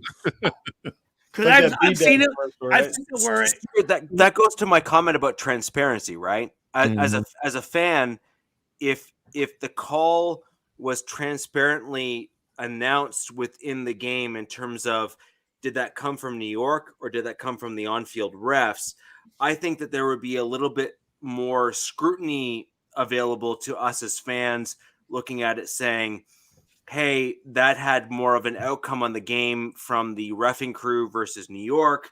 And frankly, there would be a lot less ability to hide to your point, was that a Vegas line? Was that something that they wanted to try to push? Was that a this or that or the other thing? As fans, you're left in the dark and it seems intentional. Yeah. Do what they do with Gene's territory. They had Gene's territory in the booth. Let them pan off to the people in New York and say, hey, what is your call on this? And let them verbalize it. So we see exactly what they're telling the refs on the field. So we know exactly what the calls are. Right. But that's a Don't transparency talk to me thing. about Mr. Index Card, who did that as sometimes. a joke. He did that as a joke. He pulled it out. And if you ever know, look at the replay. And this is the truth. This is facts. This is not BS. If you look at that game, that pole was not at a 90-degree angle. It was at an 87-degree angle the other way. That's why it wasn't a first down. I'm telling you guys this. I saw it and everybody else saw it. And he had a smile on his face when he put that friggin' index card as a joke, by the way, which is, I hear from referee sources, not Ref Guru, but Ref Guru heard from referee. He pulled that index card out as a joke. As a joke. How long? How How long do these crews know before the game that they have a game? I see schedules bring it out the week before. Like they know at least 3 to 4 days. Right? At least I think the Sunday, Yeah, the because Monday after games, they get their next schedule. Yeah, the Monday.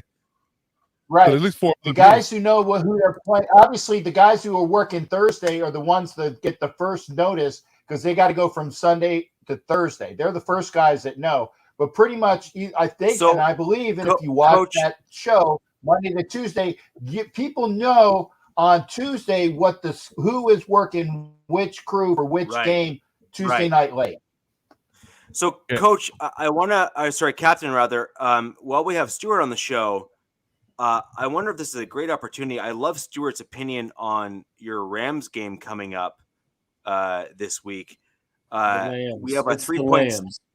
We have our 3-point stance coming up that we can perhaps get Stuart's input on as well. Do you want to throw over to that and kind of get some insight from a Raiders safety, a former Raiders safety, in terms of what's going on and that sort of thing? Because I think that would be a really unique insight for this show and our fans. And that's why I asked if we can bring Stu on. And what do they say in Congress where I give back all my time to the next Congress? For rebuttal. Time, reclaiming you're saving for rebuttal. Reclaiming no. So I do have to use the bathroom real quick. I'll be right back. Hold on. That's fine, Stu. It's like I give up my time or I yield. I yield my time. There you go. I knew what we were talking about. I yield my time to the senator from the University of Purdue who played safety when the time comes. He will do the rebuttal for whoever is doing the Rams fan once he gets back from the head. Hey, little Stu. How you doing, brother? Hey, buddy. How you doing? Hey, bud. There you go. Got a football? Yeah, aren't you supposed to be now within? Hey, 10? I don't know if you know this, but your dad's talking to someone from Canada, a different country, and he ran away. There you go. There you go. You're It was the beard. It was the beard. Canada ran. You heard Canada and ran away. I don't blame you. It's cold here. He's gonna say hi and then he's going to bed. Come here, buddy. Come say hi. This is Alex. This is Alex. my I'm third also child. Alex. I have Alex, how you doing, buddy? Good. Fantastic. Hey. We are very big Predator fans, so we love coming downstairs and watching the Predator, huh, buddy? Yep. And then I always ask him, "Are you going to be bigger than Dad? Are you going to be tougher than Dad? Are you going to be faster than Dad?" Easy. All right, here we go. Well, say bye, all right, buddy. Yeah. Bye, Alex, it's time Alex. for bed, buddy. Go to bed. I'm off football away and I'm out of here, bud. That's right. Hey, that's a good 3-cone drill. Keep it up. Good job. Next agility. He's only 5 now. He's turned 5. Yeah. All right. So, Stuart, I'm going to throw over to the second half of our show, and I'm going to start with the Raiders stuff. Raiders are obviously facing the Rams coming up. The Rams are not really the Rams of old, if you will, in the last couple seasons. We're going to bring in the Rams Up podcast to talk about what the Rams need to do to beat the Raiders. I'd love your insight on it if you're willing to stick with us for a couple extra minutes. Yeah, here. no, I'd love to. No, yeah. Fantastic. We're going to throw over to that real quick, and we'll get right back to this. Ladies and gentlemen, this is the 3-point stance from the Rams Up podcast. Let's go.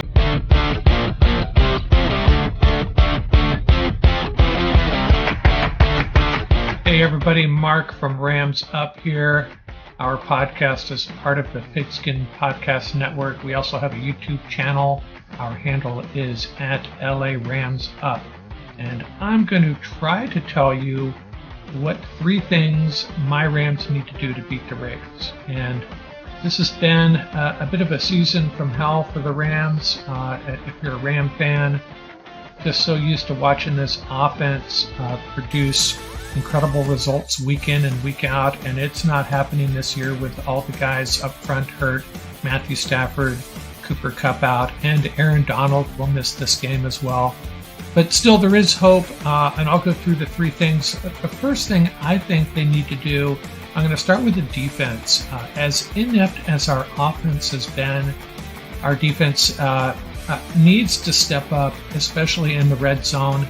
Our strategy has been bend, don't break, allow opposing offenses to move down the field, to chew up the clock. Don't give up any chunk plays and force field goals. And that's what they're going to need to do against the Raiders. They're going to have to keep Davante Adams in check. Don't let him have any big plays. And when the Raiders do get into the red zone, and they will, they'll have their chances. The Rams got to force field goals as much as possible. If the Raiders put up, I would say 24 points, they probably win this game. So the Rams have to force field goals. The second thing I think they need to do, we saw last week some improvement in the run game, and that will hopefully continue against the Raiders. Starting to get some starters back on the offensive line. We have our starting center, right guard, and right tackle playing now, along with 2 backups on the left side. And Cam Akers was pretty productive, as was Kyron Williams. But of course, that was against the Seahawks, who have one of the worst run defenses in the league. But we're going to have to run the ball because we really don't have a competent quarterback at this point. John Wolford, Bryce Perkins, and Case Cook on the practice squad that could get pulled up.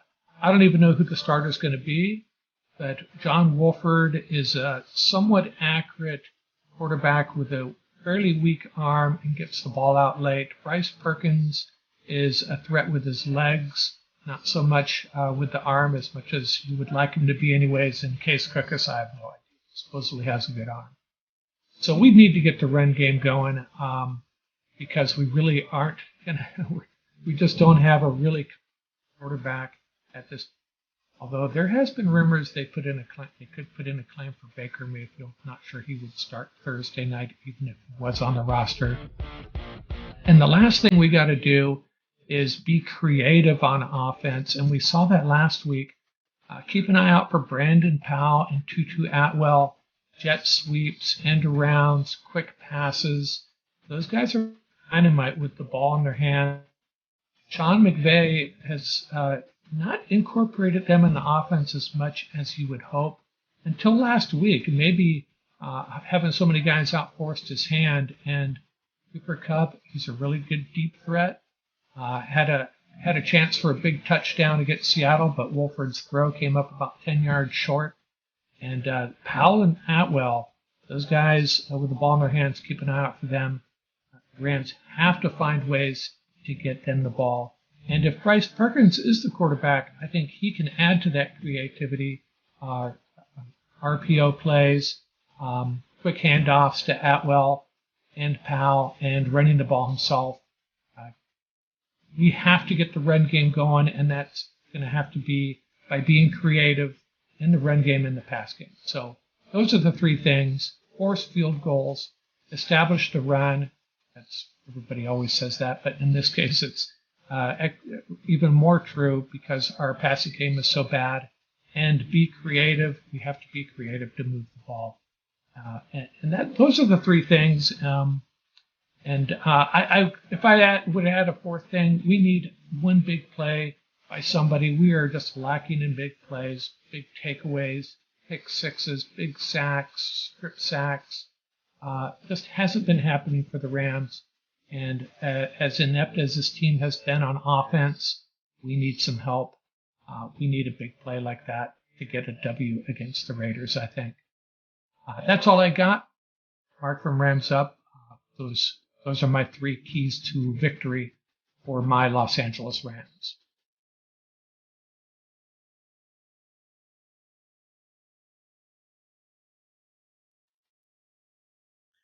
The sign of a different spice. Hold on. The sign of a true Chairman, professional. Go ahead. I yield all my time to the great safety from Saginaw, Michigan, and Purdue University, Mr. Stuart Schweigert. Mr. Schweigert, your rebuttal, please, sir. I agree. I do want to just make a quick note. In the background, you guys couldn't see this because we see each of our videos, even when that video is playing for all of our viewers live. And again, I want to thank Rams Up for joining us and giving us the 3 points for the Rams versus the Raiders game. I really do appreciate the Rams Up podcast for being our Rams just wealth of information for this particular season. Stuart, I do want to call out, this is the sign of a true professional. There was notes being taken in the background. This is not me calling you out. This is me effectively just showing the difference between a true professional versus a fanalist like myself. Now, I will say I have a memory like an elephant, so I guess I have that going in my favor. But please help me with that then, because my memory is not the best. Trust me. Go ahead. That's why I'm writing there. That's why I have to write everything down. That's fine. I do want to hear your feedback and in terms of what you believe the Raiders need to do against the Los Angeles Rams based on what you just heard from Rams Up. And he is super, super plugged in to the Rams. He is present for most pressers. Well, the thing that I was looking at is he talked about the Raiders, need to stop if the Rams have any chance of doing anything, I guess, because their passing game, I guess, is null and void.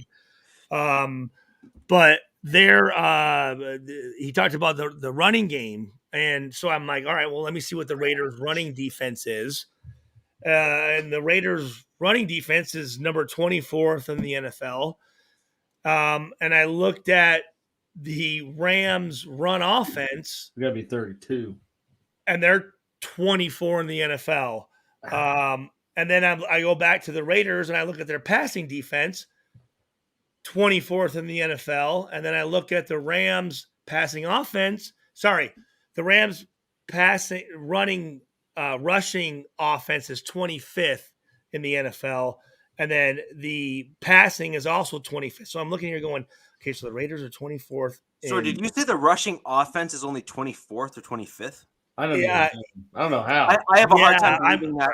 So I'm looking at NFL.com. I mean, that's been a revolving door Really? Well, Cam Akers. They cut Henderson. What the other guy? Williams. Kyron Williams. They have no offensive line. No, but I mean, I have a hard time believing that. No, hold on. Forgive me. Let me see exactly what they are. So you can pick attempts, rushing yards. I guess here's always my question too: is if you guys were to look at a team and you look at how does their passing offense rank, what are you looking at? Are you looking at receiving touchdowns? Are you looking at receiving yards? Are you looking at receptions? What are receptions by yards? What would be if you're looking at a passing offense, what stat are you looking at to dictate how good their passing offense is? I'd probably look at passing yards and yards per attempt. Mm-hmm. Those be the two for me, right? Because I mean, the larger the yards per attempt, they're more explosive or try to be explosive. And then obviously number of yards per game, how often they're going to try to do it. I don't know if that's the clear-cut way to assess something like that, but either way, I can't envision the Rams bias, Alex. When you look at what, I think the important thing for the Raiders ultimately is the fact that you've had 4 or 5 games of rushing explosiveness from Josh Jacobs and the offensive line, and I think that is perhaps a more valid statistic moving forward because.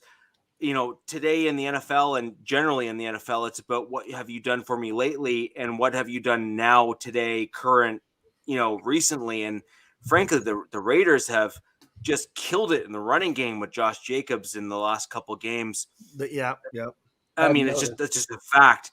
And I mean, as a safety, you must be pissed off about that kind of stuff because you're looking at the opponent saying like, "What are you doing?" Like you're not doing your job, right? So.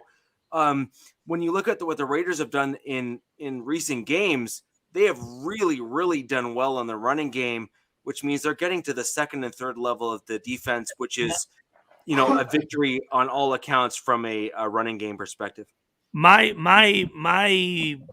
if I were to be a head coach, my game would be a lot like Wisconsin. I would run the ball until you make me pass it.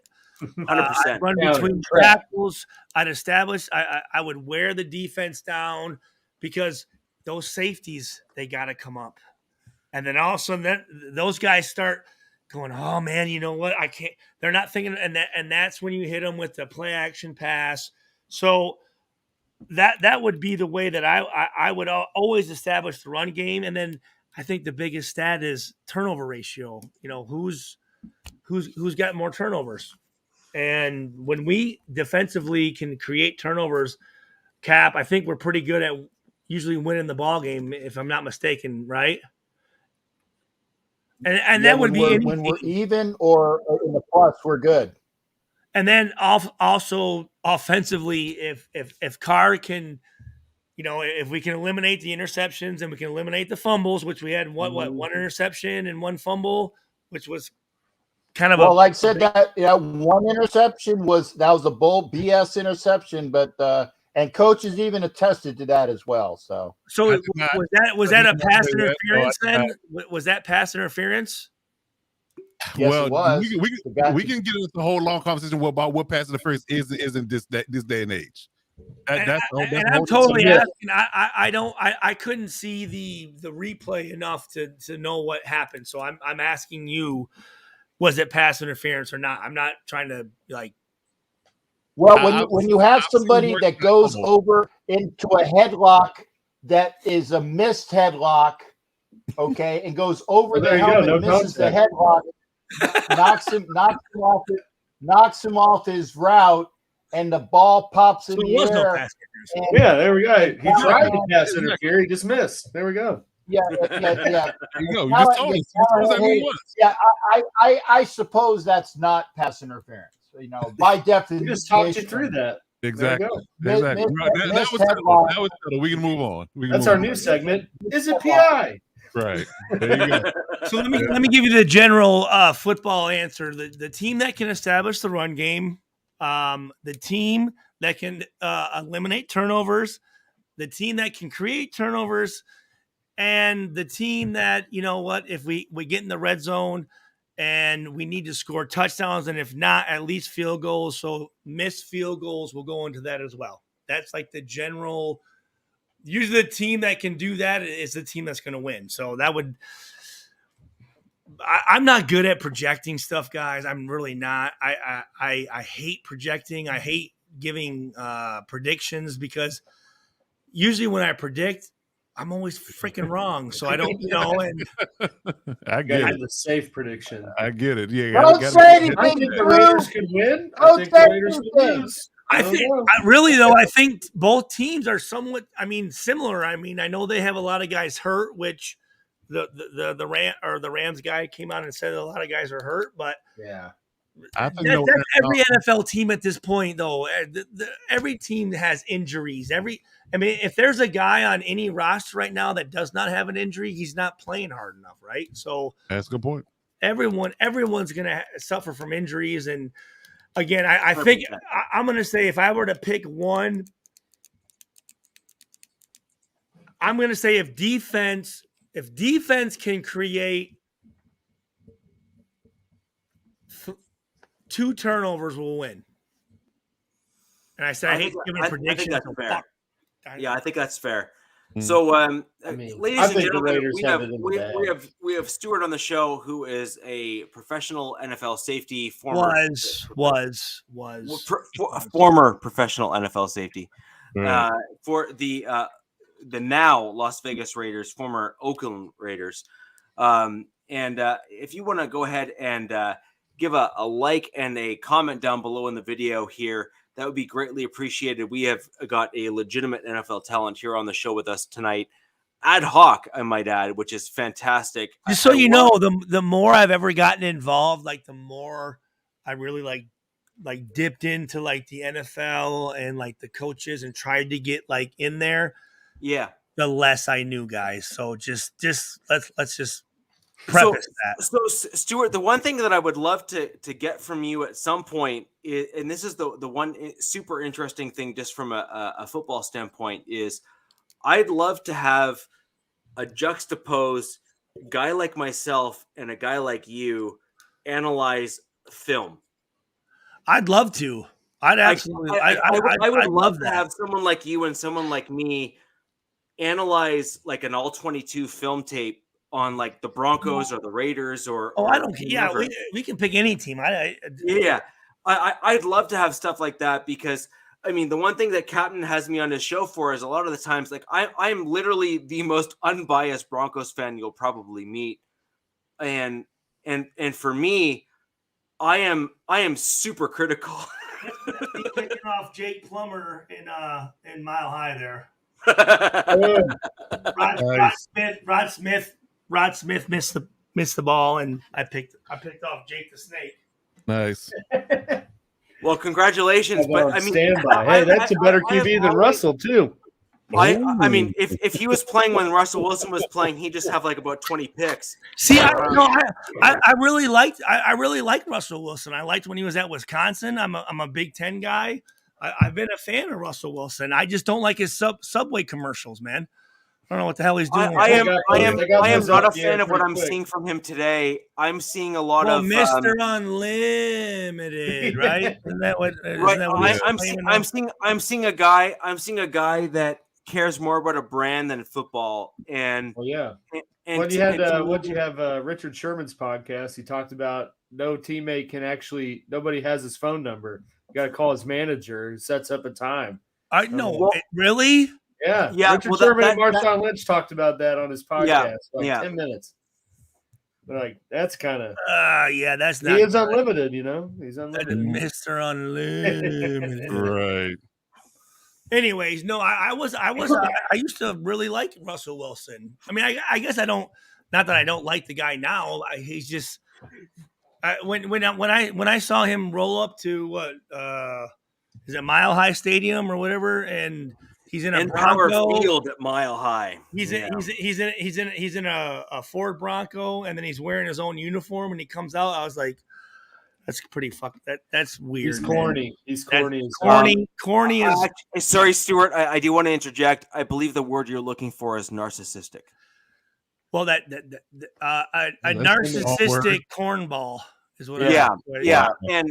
And I agree, and I think that in order to earn that at a new destination like Russell Wilson is in that right now, is to earn what he did when he came in here. He would have had to have come in and done what Peyton Manning did when he came in 2012, 2013. Yeah, he wasn't. And I love Peyton Manning. I played against him twice. I think he's a great competitor. I think he's a great ambassador for the NFL. I think he's funny. I think he does a lot of. Pretty much. I mean, there's never really been any BS when it comes to Peyton Manning.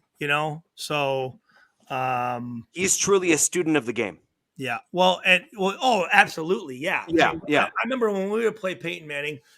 So he'd come up and he'd make a call, and then we'd make a call, and then he'd come up and make another call, and then we'd make another call, and then he'd go back to the first call. So we'd go back to the first call. I'm like, gee, what are we doing here, guys? Like, my Lord, man, this guy. No, he was a great football player. I played with his brother Eli.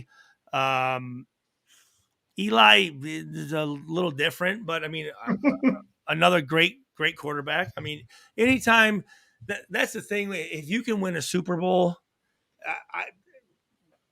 I can't say anything to you, man. I mean, that's what you play the NFL for. So any guy that's ever won a Super Bowl, there's something to be said about that. But yeah, no. Peyton Manning is great, and Tatum Bell is a close friend of mine. I remember Tatum Bell from Oklahoma State, played running back for Denver at all. Rich, do you remember Tatum Bell? Yeah. And then David Kirkus. Yeah. He's also another close friend of mine. So, and then who was the tight end that you had from Western Michigan that played quite a while? What was his? He's actually from Michigan. Michigan. We're trying to figure out that, because this is the best segue I'm going to have. Gentlemen, I hate doing this. I'm already about 4 minutes late. Stuart, thank you for coming in, and I know that all the guys were thankful to have your professional analysis in here. But I got to run over to NFL Nation Live, because we're going to talk about the Raiders beating the Garglers this past week. See, I had to get it in, Coach. I'm going to get it in at least once a game. The Garglers? I've never heard of that. Yeah, the Garglers. Trademark. Raiders win. Garglers. We're working on the copyright right now. Yeah, copyright. Make sure that you also subscribe to Stuart Schweigert's YouTube channel, because the great man has his own YouTube channel. He does all of that. Gentlemen, and I use this term, thanks again for having me in. We'll see everybody later on. Great victory by the Raiders. Y'all take care. Stuart, I'll see you over on the other show after this. Take care, guys. It's always a pleasure. And before I leave, because Jack Kenna is saying that if I don't say this, he's going to basically whop my knees. Be sure, Stuart, before you pop out, that you tell people how you handled Tony Gonzalez back in the day. That's all I'm going to say. Yeah, that's all I'm going to say. Guys, that's going to be some pretty unique insight. Let's just quickly jump into that real quick, Stuart. Tony Gonzalez and I. Y'all take care. See you, Jack. Tony Gonzalez and I are not best friends. I am not overly fond of him. I found that he was a relatively soft tight end in the NFL. I think that he was he had no grit to him. He was all. You're gonna call Tony Gonzalez a soft tight end, but you're an Eric Saubert fan. I don't understand. I am an Eric Saubert fan because he is not a soft tight end. He is he's a tight end that has 3 catches in his career. Tony Gonzalez had like 10,000. So I mean, that's good for him. So you're saying he's a wide receiver that finagled and pretended to be a tight end. Good for you. Fantastic. You've highlighted what my point is ultimately, which is tight ends. See, even Stuart is agreeing with me because he just laughed at what I said. Which is tight ends are primarily meant to be a big-bodied blocker at the offensive line that then double as a pass-catching option for the offense. Whereas Tony Gonzalez was in my opinion, a soft version of a tight end. Well, so, Stuart, over to you. I want to fire over to you to kind of your take on things and how you were able to handle. He's clearly a Hall of Fame tight end at his position. Let me make this statement first. Tony Gonzalez is one of the greatest tight ends to ever play. Thank you. Yeah, Thank for you. sure. He said tight end too, not receiver. So Yeah, he's a receiver. Along with Antonio Gates. Antonio Gates is a Michigan guy. Thank you. Antonio Gates is a very, very, very good tight end. And I do want to pay homage to my Charger Purdue guys with being Drew Brees, being Nick Hardwick, Yes. being Sean Phillips. Yes. Yes, sir. Dealman, offensive lineman, was a great lineman. Goff from Iowa. Mm-hmm. And then obviously Jackson, R.I.P. God rest his soul. Had a chance to play against him, but Asin Osgood was a close friend of mine. Along with Clinton Hart, is another player that I have personal connections with. Okay. Knowing a lot of Chargers, I just want to throw that out there. But yeah, Tony Gonzalez. So you will not be able to find one video clip, one game where Tony Gonzalez ever catches. Well, I did miss one tackle on him in 8 games, one tackle. But you'll never find a play where he scores a touchdown and dunks on me or dunks on the goalpost. And I'm actually the only person to ever knock him out and give him a concussion. Really? And I have the clip. That's a fine he actually took it off YouTube. Oh, really? Yeah. He copyrighted your hit? And I if I could, you can do that. I do. I didn't make my own video. But I make my own. So on my YouTube page, I do have highlights from high school, from when I was playing t-ball. I have a whole bunch of stuff on there, but I put it all through. God damn it! Is it Final Cut Pro? And I have a clip that I'd like to show if I could. Would I be able to pull it up?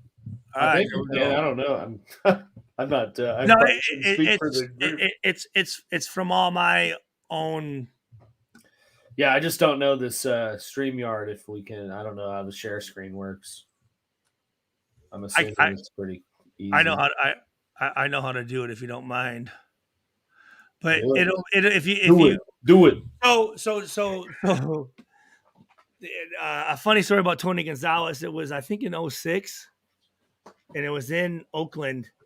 And Tony goes, Stu, man, hey,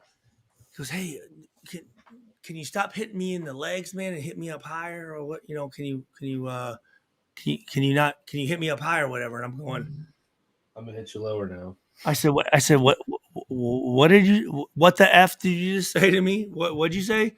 Hey, man, if you could you just let's keep it. Me and you, we can work out. I said, what? I said, listen, I don't play for Kansas City, Tony. I said, actually, you know what? Hey, you know what? Let me know where you're going to run a 7 route, and I'll just fall down. You can catch a touchdown. Is that cool too? Or, I mean, is that what you want to do? Hey, man, Stu, why you got to be like that, dude? I said, Tony, I don't play you. You're talking about the Raiders Chiefs right now, dude. Yeah, just so you know now, I said, I am going to now I gotta hit you. Yeah, exactly. I am going to try to break your kneecaps in backwards. Wow. So you know, yeah, I mean, I'd take the same approach. Yeah, but he was a very good athlete.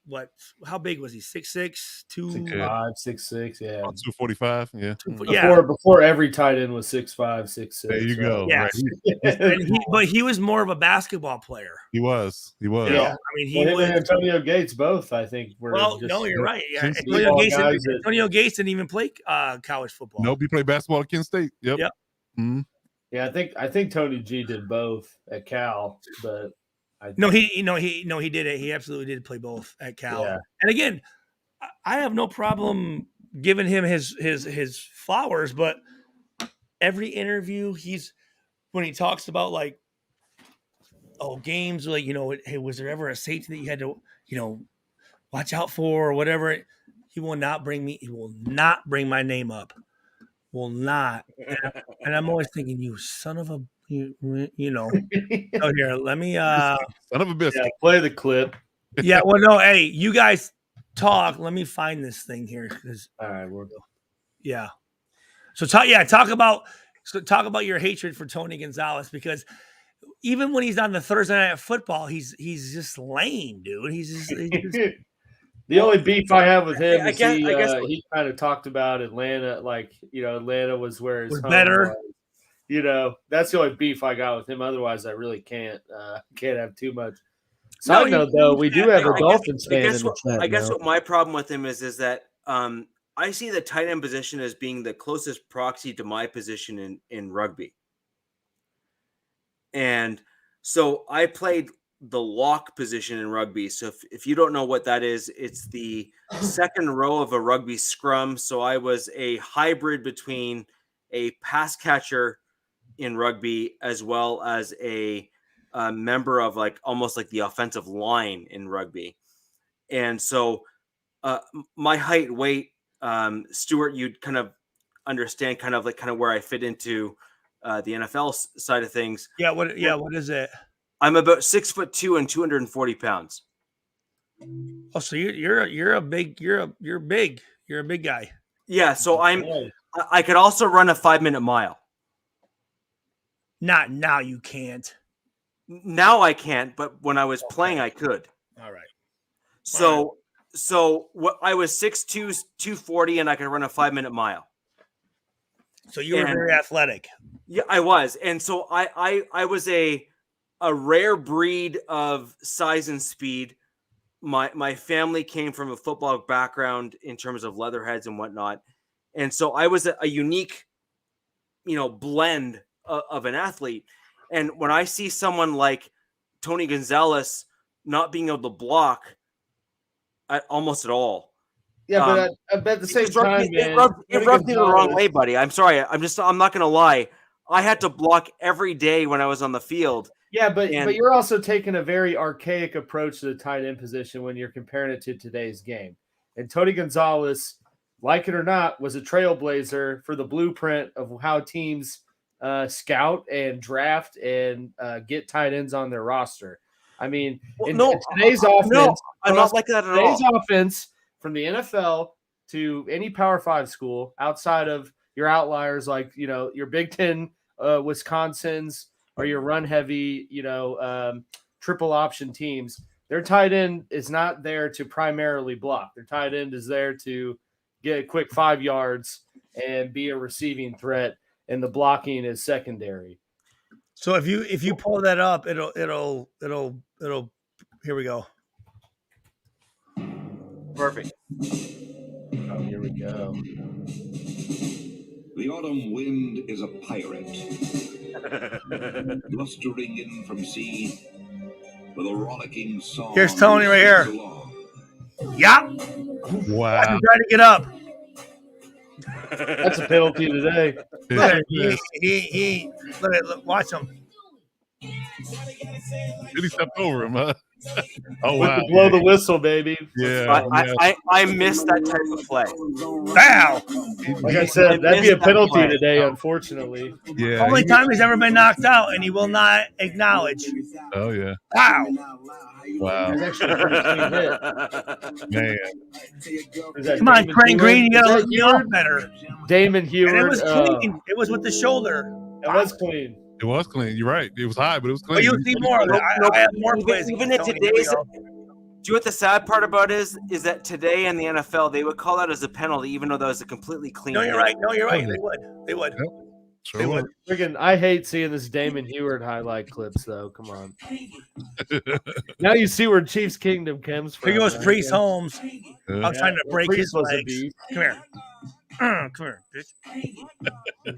Is that what he scored? Here's Tony again right here. Watch Tony right here on the goal line. Come here. Come here. No super. Watch him. Look at him. Watch him. Dude, come on, so let me score. Oh, Trent.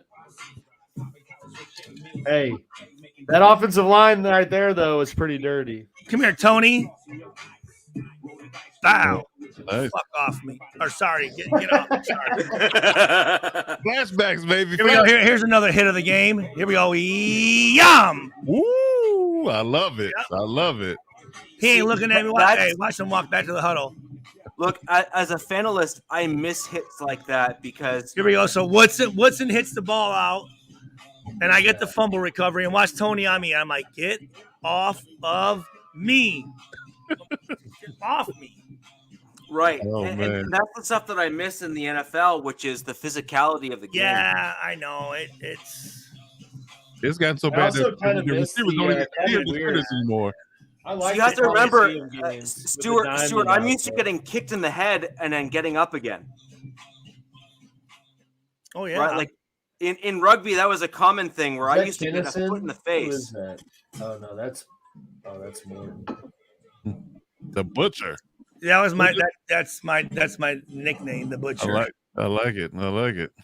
Dude, that's so I have been called either the lunatic or the or Northern Thunder.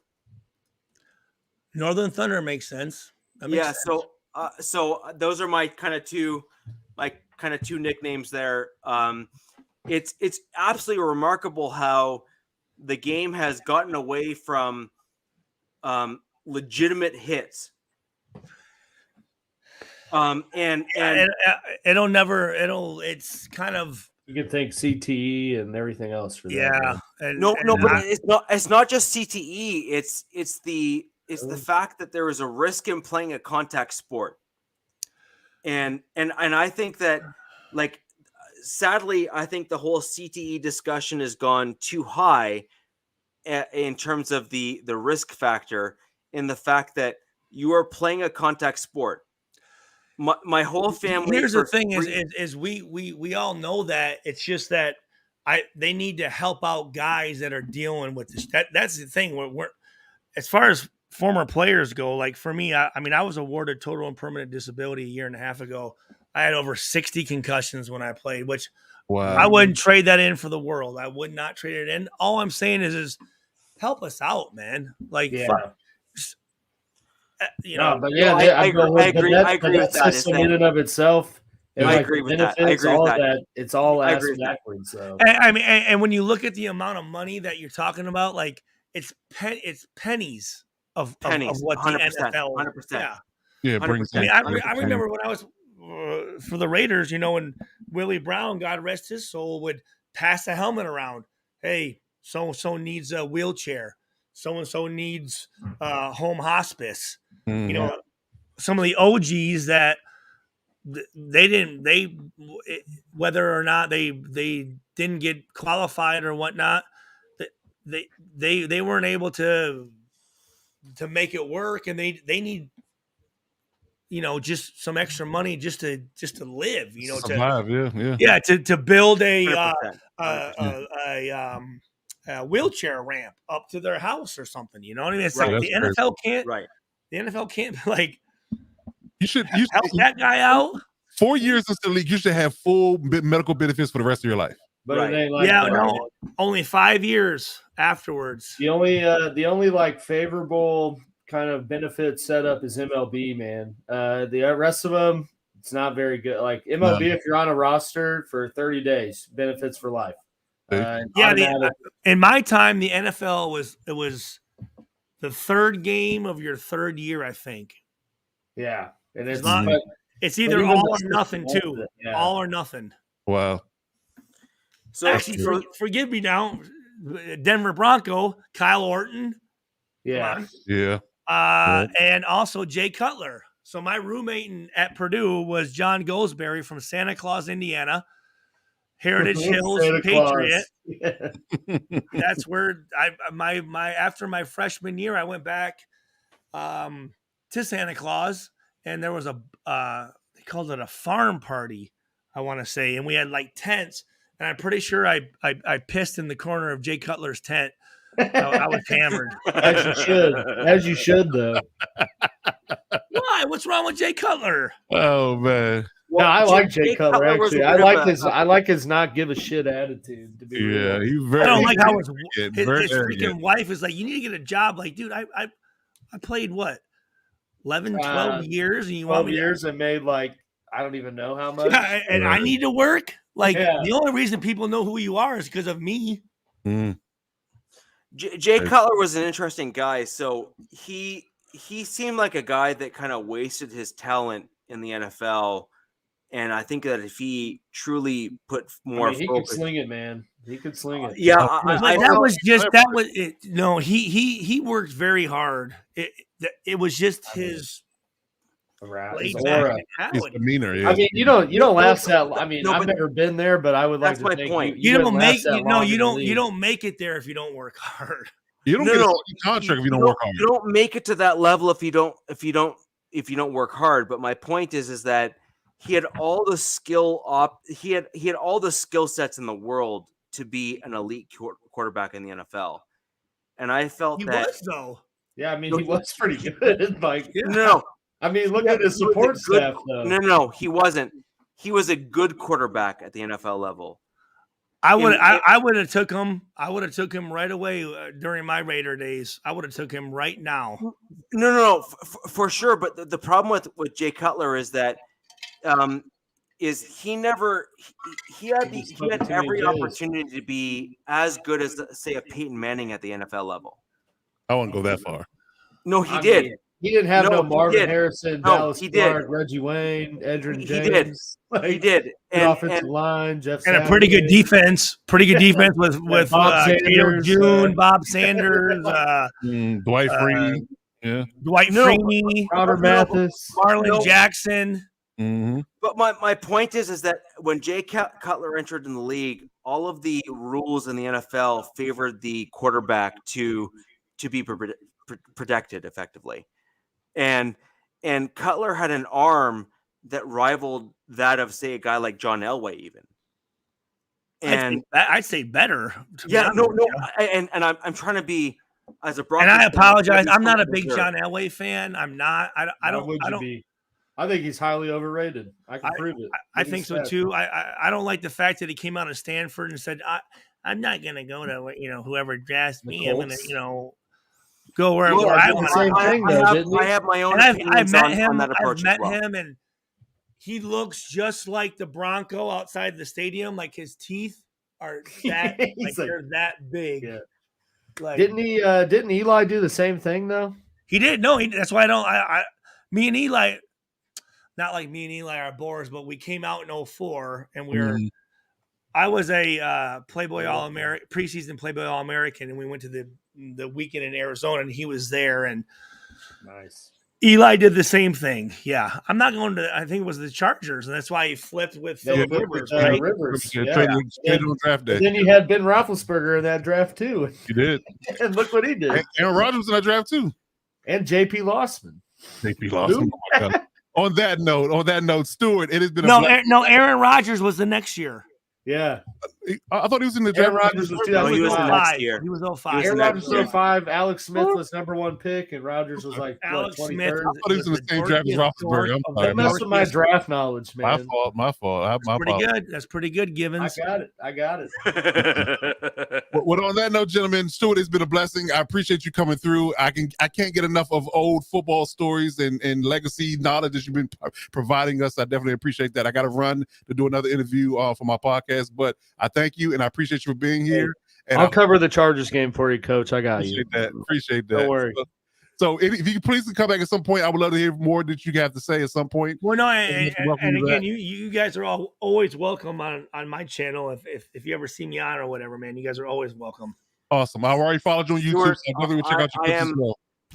Stuart, I am well entrenched in the Raiders Nation podcast. Wi-Fi Willie, who's arguably the largest in the Raiders Nation podcast. See, I love having other opinions. Yeah. Sometimes the Raiders fans. Yeah. I don't give a F about other teams. It's like, well, you should, because that's going to give you a better perspective. Yeah, exactly. Yeah, exactly. So I am well known within the Raiders Nation. But I gotta go, guys. I'll see y'all later. Have a good one, Coach. So I am well known within Raiders Nation. I am amongst one of the more objective Broncos fans out there. I am actually a huge fan of Foster. So I literally thought when I was leaving Oakland, I was going to go to Denver because Shanahan every game, like, because I used to, even though I was a starter, I played on all the special teams, so I'd be on kickoff, and I was always out. I was L1, a safety or whatever, and I'd be over here, and right. Yep. Shanahan would always be like, "Hey, Swagger, keep it up, man. You're playing great," and I'm like, "Thanks, Shanahan. I appreciate that." I'm like, well, and then Shanahan is a Hall of Fame coach. In 06 or 07, it was 07. Shanahan's a Hall of Fame coach for sure. In their program, I actually have a 2-page spread in their program, and I remember I was in the locker room, and all my teammates were like, "Stu, I guess you're going to Denver," But then it just, I don't know what happened. It didn't happen, but I thought I was going to go. I would have liked. After I left Oakland, I would have liked to go to Denver. Denver. Jeb Poutier is a very close friend of mine. Very cool. Very cool. So, Stuart, speaking of tight ends, right? So, I guess what my issue with just overall in our discussion overall is that I always felt that Gonzalez, over just generally speaking, was finesse over technique. And perhaps I'm off base on that, but I know. I mean, I would say he had good technique along with. He had good pass catching technique. He wasn't a run blocker. I would say he wasn't the toughest guy. So I would say, yeah. That's what I mean. He was a pretty California boy, right? So Cal Berkeley. Like, for example, when you look at a guy like my guy on the Denver Broncos right now is Eric Saubert. And Eric Saubert to me is the prototypical tight end terms of. So I don't know. What's his name? His name is Eric Saubert. He's been around 5 years from Drake University, Des Moines. Saubert? Yeah. Yeah, Saubert. I'm from Canada. He's got a lot of cool tattoos. That's cool. Yeah. So if you're looking for a reasonable proxy, I would say that he is a guy that is akin to white or what? He's a white dude. Yeah, he's white. So from where? I see him as. Do you know a guy named Joel Dreesen? Drake University. Is it? Okay. So do you know a guy named Joel Dreesen? Drake's in the Big Sky. Yeah, I know Joel Dreesen. Okay, so Joel Dreesen, Eric Saubert to me is exactly like Joel Dreesen. Dude, Joel Dreesen's older brother was my fucking sorry. You're good. Was my his older brother Jason Dreesen was an assistant strength coach at Purdue when I was at Purdue. Fantastic. So because he played at Colorado State, right? Yeah, he did. So Joel Dreesen is is a guy that I kind of equate Eric Saubert to. Small world. Yeah, exactly. So Joel Dreesen was a guy came from the Texans. He was a blocking tight end who also doubled as a pass this guy looks like a beast, dude. Yeah, he's massive. Yeah, look up his career stats though, just real quick. No, but but this is where I kind of put what Stuart was saying earlier in the show, which is if you find a program or a team that utilizes you properly, you're going to have much better stats and you're going to have elevated even statistics if a team knows how to use you properly. In my opinion, he was with the Raiders. He was with Oakland. Yeah, he's been around a lot of teams. He's been around a lot of teams. Eric Saubert, in my opinion, never really did anything, huh? I mean, it's shit. So when you see what he's done with the Broncos, I kind of seen the Broncos utilize him probably better than most teams. In my opinion, when you have a primarily blocking tight end, they seem to go under the radar, and Saubert has kind of been that guy where he's been. He ran a 4.7, so exactly. And really, your top tier tight ends are in the 4.6s. He scored a 35 on his Wonderlic, though. I know. He's wicked smart. Well, he went to Drake. Non-scholarship. Yeah. Big Sky Conference. Yeah, Valpo's in it.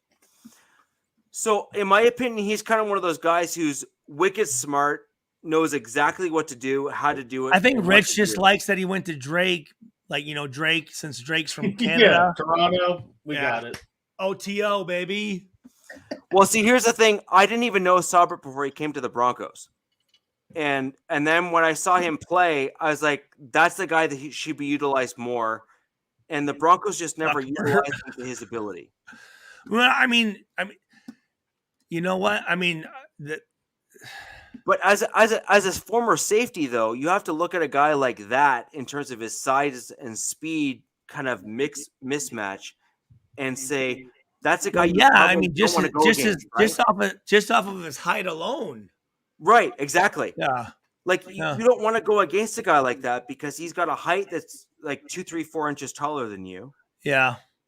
And he's got a size and speed mix, which is not favorable. What you're saying? I mean, not me. I would love to go against him. I'd break his jaw in half if I had a chance to go against him. But most safeties are about 6 foot, 5'11", maybe 6'1" on some high heels. But yeah, so he creates miss. But aren't all tight ends like this guy though? Mm-hmm. Nowadays, a lot of them are now. Yeah, a lot of them are today's now. day and age.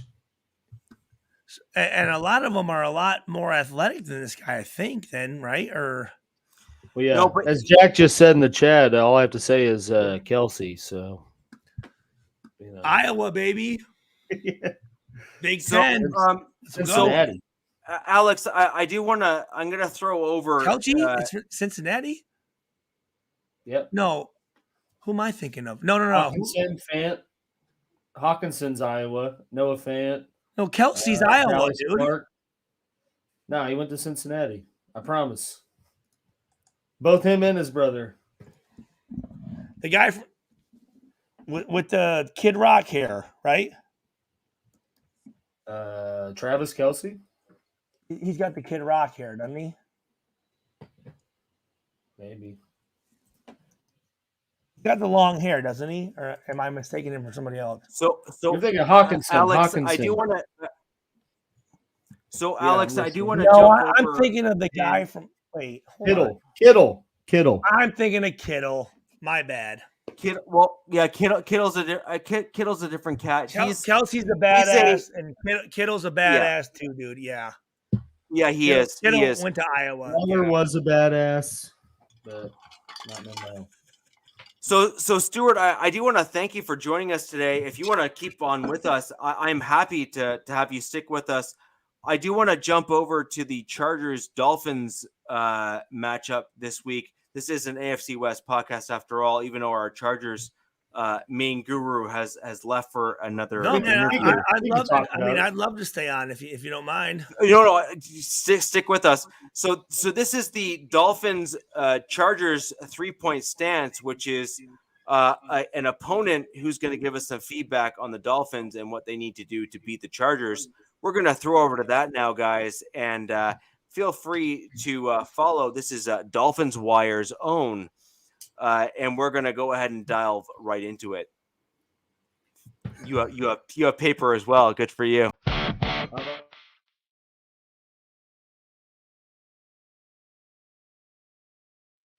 Mike Masala from the Dolphins Wire. You can find me on Twitter at Mike_Masala. You can find my podcast at Moving the Posts on Twitter. Anywhere you get your podcasts, more Boston sports related there, but Dolphins Wire, you can read all my stuff there. 3 things that the Dolphins need to do in order to beat the Los Angeles Chargers in this upcoming matchup on Sunday night. Number 1, they need to protect Tua Tagovailoa. We saw this past week against the San Francisco 49ers. Nick Bosa had 3 sacks. They were getting after Tua with both starting tackles out for Miami. You might see Teron Armstead return in Week 14, but they also brought in Eric Fisher, a veteran offensive tackle, former number 1 pick. They need to protect Tua in this game. Allow him the peace of mind. That was more the problem in the 49ers game. It wasn't so much that the pressure was getting to him every time. It was the peace of mind and allowing him to make the throws, feel confident in the pocket, and deliver those throws accurately. Building off of that, you need to run the ball. Miami had 8 rushes in their last game against San Francisco. That is not going to get it done against any team and especially against a potential playoff competitor, a contender in the Los Angeles Chargers, they'll need to use Raheem Mostert, Jeff Wilson a lot more, even if they're relying on backup tackles. And the third thing, you really need to focus in on Los Angeles's key contributors on offense. You need Mike Williams, Keenan Allen, if Mike Williams does play, Keenan Allen, Austin Eckler. You need to slow those guys down. Austin Eckler specifically is not the same as Christian McCaffrey, but has similar style as he does, as he can be a pass catcher, he can be a solid runner. Miami struggled against him heavily last week against San Francisco. I believe he had over 140 yards. You can't allow that to happen with Austin Eckler this week. Slow him down, keep him from scoring. If you can do those three things, the Dolphins have an easy time getting this win. They need to build on their success early on in the season. They have a tough stretch in December. Go in, win against the Los Angeles. Show them you made the right decision. Tua over Herbert. That's it. That's how the Dolphins win.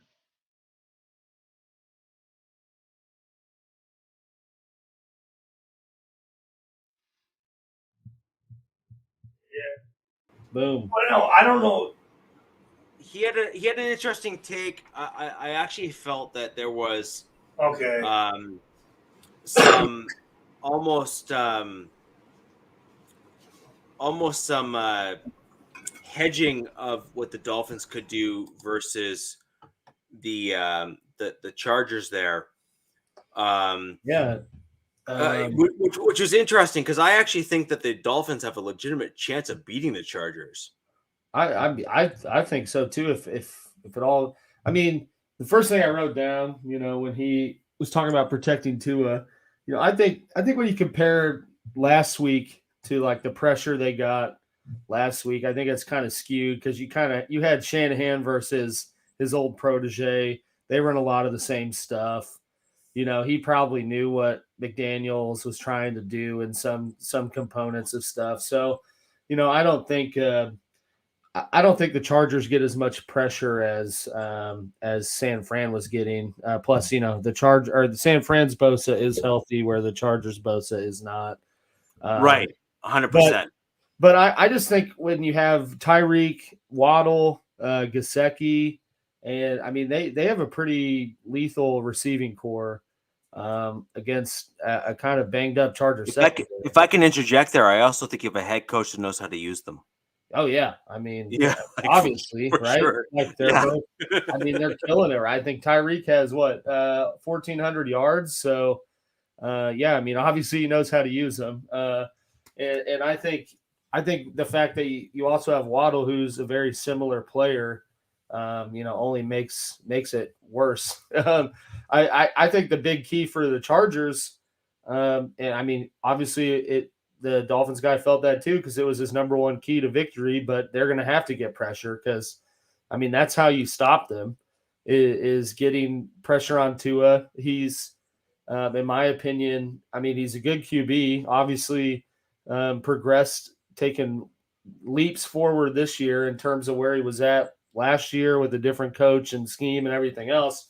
But, in the limited amount of Tua action I've watched, you can tell a difference in how he assesses and reads a field when he's getting hit a lot versus when he's not, when it's a relatively clean pocket and game for him.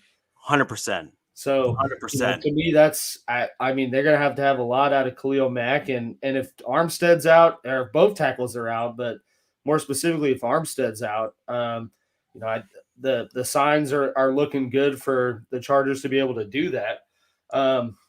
But I really think from a Dolphins perspective, I mean, I said it when the Chiefs played the Chargers. I think pretty much any opponent's going to say it when they got the Chargers. You got to run the ball. I mean, they're not very good at stopping the run. They've clearly got a nice two-headed kind of beast going once they got Jeff Wilson. Mostert and Wilson, both old San Fran guys who McDaniels knows well, but he's at least been using them pretty effectively. I kind of think you saw, he mentioned, I think they had 8 rushes last week, probably a little skewed by the game script and, who they were playing. But I would imagine you see Miami come out and make a pretty large emphasis to run the ball. I feel like that's what I agree. every team's kind of been doing against the Chargers. Chat, correct me if I'm wrong, but I mean, I feel like every team comes out running the crap out of the ball, and I don't see how Miami's going to do anything different.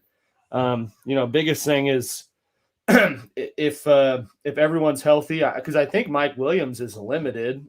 So I mean, there's a chance he plays.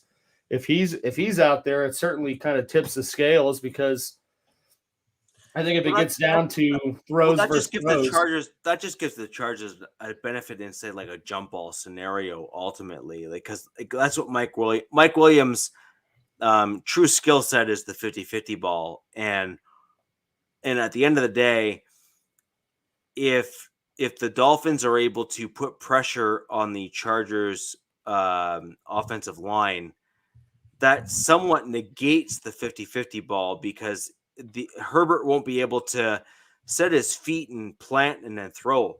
Yeah, but at the same time, I guess QB to QB comparison, Herbert can most definitely make an accurate throw with his feet not set, where I don't think Tua can. I agree. I agree with your assessment. Yeah.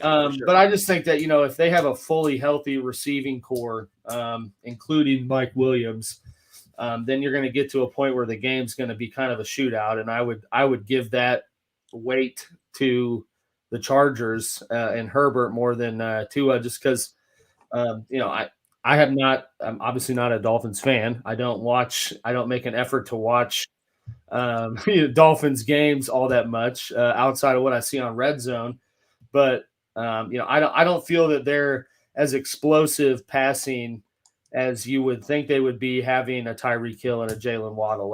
I feel like are more nickel and dime West Coast kind of passing schemes, to where you get if you get a Keenan Allen, Mike Williams, I mean, for as 50-50 ball and big body as Mike Williams is, he always seems to be catching some pretty deep routes. So, I think Mike Williams reminds me a lot of Tim Patrick from the Denver Broncos. Yeah, I mean, because he's all in. Yeah. But Mike Williams also, in my opinion, has the opponents he shows out against, and then the other people he's almost silent against. Average. He's a Chiefs killer. Yeah.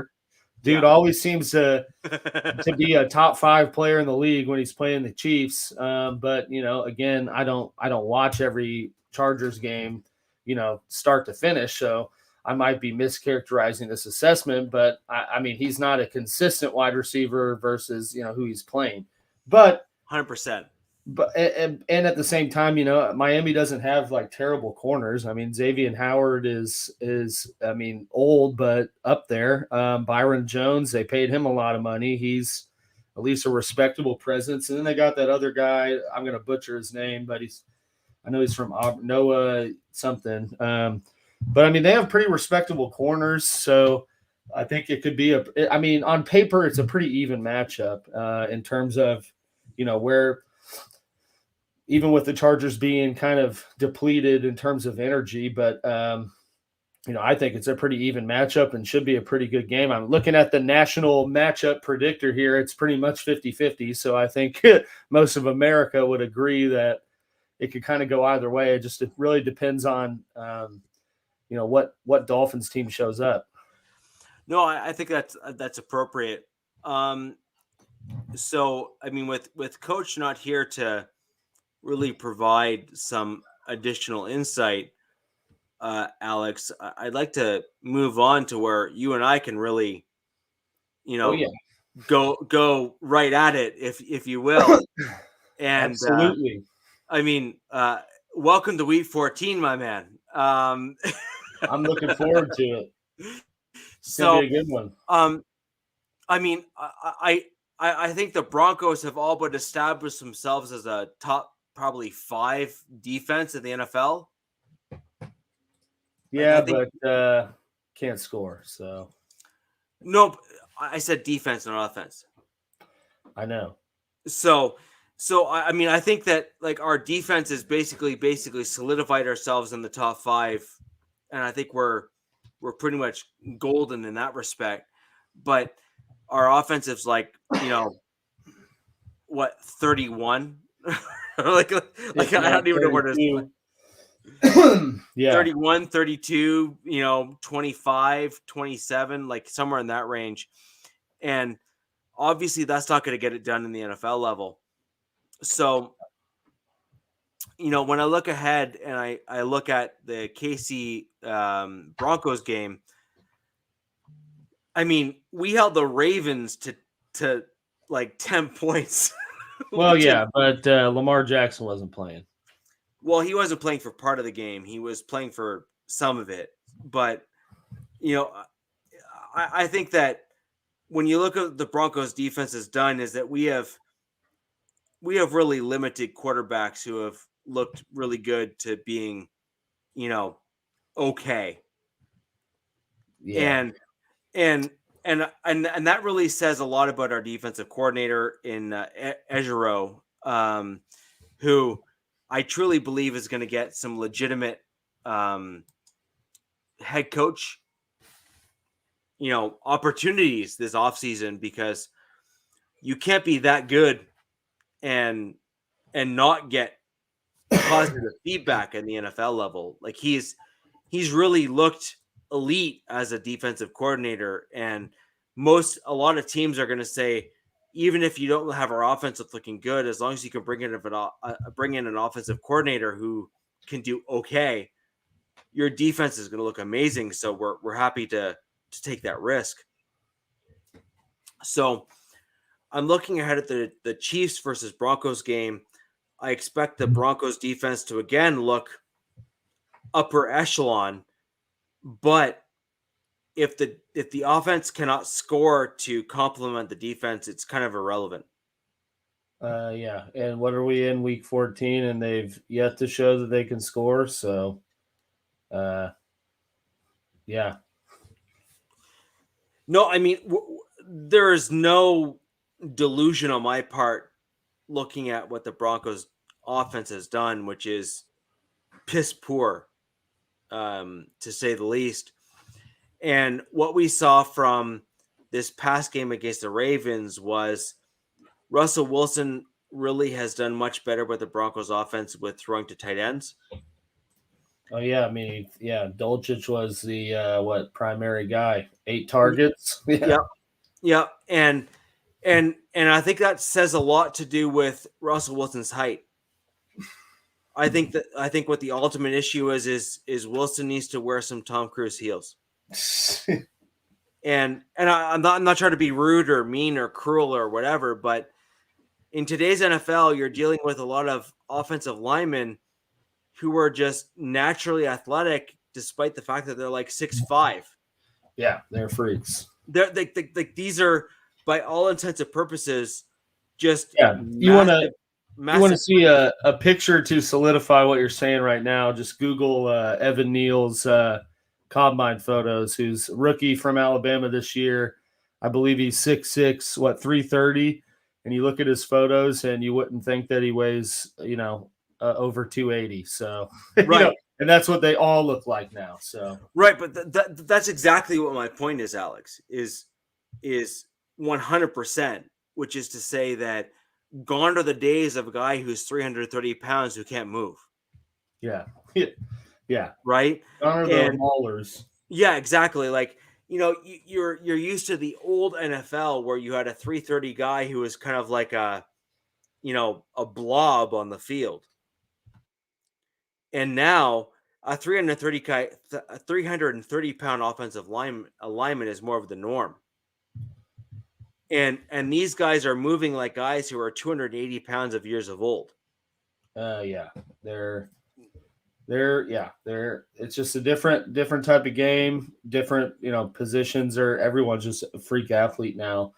And I think Stu even talked about it, right? He had a training company for 6 years. Because you see so many athletes now take what they're doing more serious at a more amateur level. So you get people, once they get good enough to move on, and good enough to move up to the NFL, they've been training like an NFL caliber athlete since high school, 14. High school, yeah, exactly. So, that's just par for the course of kind of how youth athletics has been treated. I got serious into weightlifting like when I was 13, and and going to a smaller college where not everyone did that, you could tell a difference. I mean, between where I was at and where other people were at. Right. And I mean, that's at this like a smaller level, so I can only imagine what it's like, at Power Fives. But either way, I will say, yeah, the Broncos defense is good. But I don't think they're going to be making Mahomes look mediocre or anything. I think they can make Mahomes look mediocre. Now, the question is whether or not that they can quash Andy Reid's offensive scheme.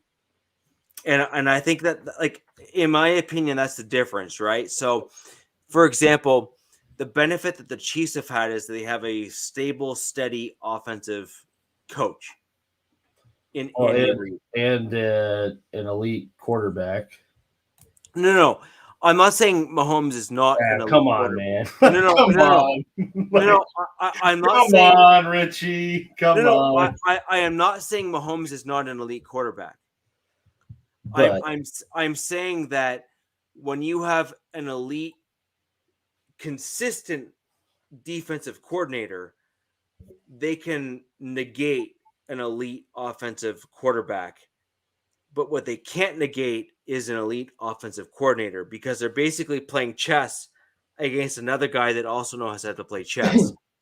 Yeah, but I mean, at the same time, the quarterback has to execute what the offensive coordinator wants to do. So for sure, but a running game working, in my opinion, for what it's worth, has nothing to do with the offensive coordinator. It has almost everything to do with the defensive or the offensive line. Yeah. Right? Because an offensive line who is more physical than the defensive line enables you to move guys against their will. And that's really the premise, if you will, of an offensive running game, which is, are you more physical than the other team on the opposite side of you? And Andy Reid, typically speaking, I mean, with rare exceptions, but let's be real, he's a pass-first offensive coordinator who is, dare I say, genius at the offensive passing game overall.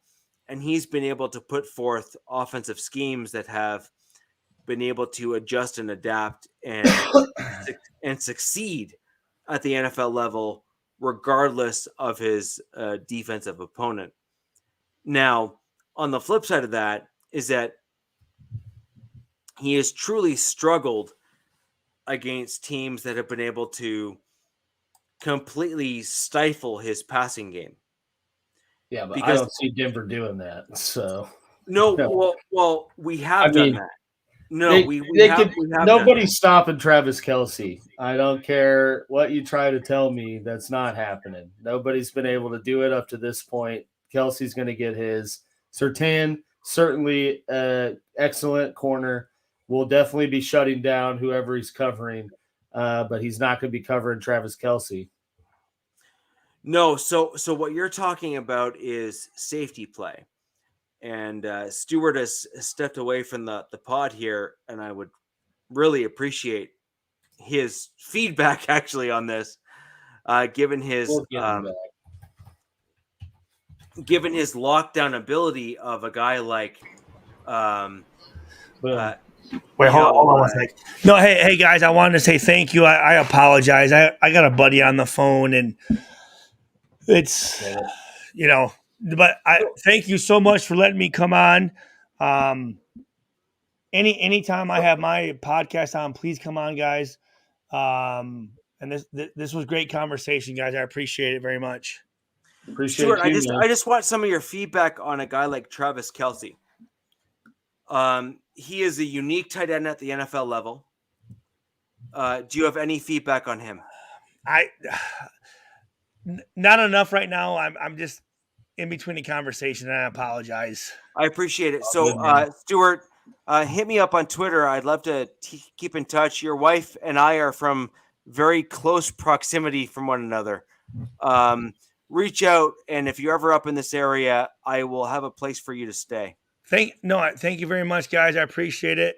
Nice to meet you, man. Go AFC West, baby. So that was Stuart, an absolute legend within Raiders Nation, and but with regards to just generally speaking, I think what he did against the Broncos last year. No, but it's not even against the Broncos. It's that look at him against elite pass catchers. So he locked down Antonio Gonzalez. Who? Gonzalez. Who are you talking about? Stewart. He's just on the show. Oh, yeah. No. I'm talking about Travis Kelce versus the Broncos. Right, but that's my point. Is so that the question is that if we're talking cornerbacks versus receivers, then the true test is Kelce versus the Broncos safeties. Mm-hmm. Because Stewart has all but proven that safeties are the tight end killers of NFL teams, right? True. And they seem to be the ones that are either stopping or not stopping tight ends rather at the NFL level. And in my opinion, when you look at Kelce, where that really comes down to is what is Justin Simmons' ability to read Kelce's routes and stop him? And I think he's about a 70-30 rule where he's 70% great and then 30% awful. And I think the problem with Kelce is that when the opposing team has a 30% awful, he's going to take full advantage of that. Yeah, 100%. Like I'm not even naive. He is a safety killer, right, at the NFL level. Yeah, I mean, last year with Justin Simmons on the field, 4 catches, 4 targets, only 34 yards, but a touchdown. So no, but look at the execution. He had a touchdown. Yeah. Right. And so it's that particular production that concerns me with the Chiefs. And I have been long-standing calling out that, in my opinion, this season is not the season where the Broncos are going to turn things around against the Chiefs. I don't believe we have done enough to stop the Chiefs. And I think we're going to see, another, I don't think Kelce's going to have the same type of game you're used to seeing. But I think you're going to see key production moments where he produces. And what I mean by that is he might have like 40 yards, but he'll have a touchdown. Yeah. He might have 30 yards, but he'll have 2 touchdowns. And I think that's going to be the thing that'll kill the Broncos in this game. I would agree with that. Like I said, I expect Surtain to be blanketing whoever he's covering, which will probably be Juju. Biggest component. Juju will have 0 catches. Yeah. Biggest component will be. Let's be honest here. I'm being honest about Surtain, about Kelce, right? We need you to also be honest about Surtain. He is an elite NFL cornerback. Yeah. Within the top 3 to 5 of the NFL. I don't know if Juju will have no catches, but he's not going to be a relevant factor in wins. No. But I mean, the biggest thing is going to be watching who else is available. Because if you have, Tony was a limited participant. I think Hardman's limited, but maybe be able to play. Like I said, against the Bengals, that was, I think, a factor in how they were at times able to move the ball. So I think if you have one of those other guys out there, that is going to open up more opportunities. But at the end of the day, I'm going to call a spade a spade. Patrick Surtain II is very much the real deal. and is definitely going to be. I mean, I wouldn't be shocked if you don't really see KC go his side, and I think a lot of teams have been doing that as of late. But I just don't. I don't see a full contain on KC's offense such that the limited amount of production and scoring that the Broncos offense does, allows them to win this game. What are you saying? The Broncos offense is not good? I'm just saying. I'm not saying it's not good. I'm just saying it's not great. I mean, hey, you guys beat the 49ers, so you got that. Look, a sundial is right at least once a year. True. But yeah, I just think that it's going to get to a point. KC's obviously a proven offensive, just a proven offensive scheme. They regardless of what the defense gives them, figure out a way to put points on the board. These AFC West, interdivision matchups are always close to some degree, just because of the familiarity with its squads, the familiarity with the schemes, and just the fact that it's like a rivalry game you play twice a year. But it's going to get to a point where KC is just they're going to be able to be putting points on the board where, Russell Wilson and the Denver offense is going to be, fighting for a field goal. And I think, I don't think they're going to be putting 40 points on the board, but I just don't see how Denver's defense is going to be able to contain KC enough to where the offense scoring 9 points is a win. No, I think it's unrealistic for the Broncos to hold KC to 10 points. Now, it's possible. But now, in fairness, the Broncos defense over the last 5 years, if as a KC fan, if you're going to be honest, has had KC's number. Yeah, but they also haven't won. So no. I'm not saying they haven't won. I'm saying that the Broncos defense has had KC's number. Yeah, but at the same time, if they haven't won, I know at one point on this show I said all the things that weren't out the last time the Broncos beat the Chiefs, which included some crazy stuff when you think about it. But Denver's always had a solid defense, always been known to be a defensive heavy team. But I'm willing to come in and play linebacker. Huh? Yeah.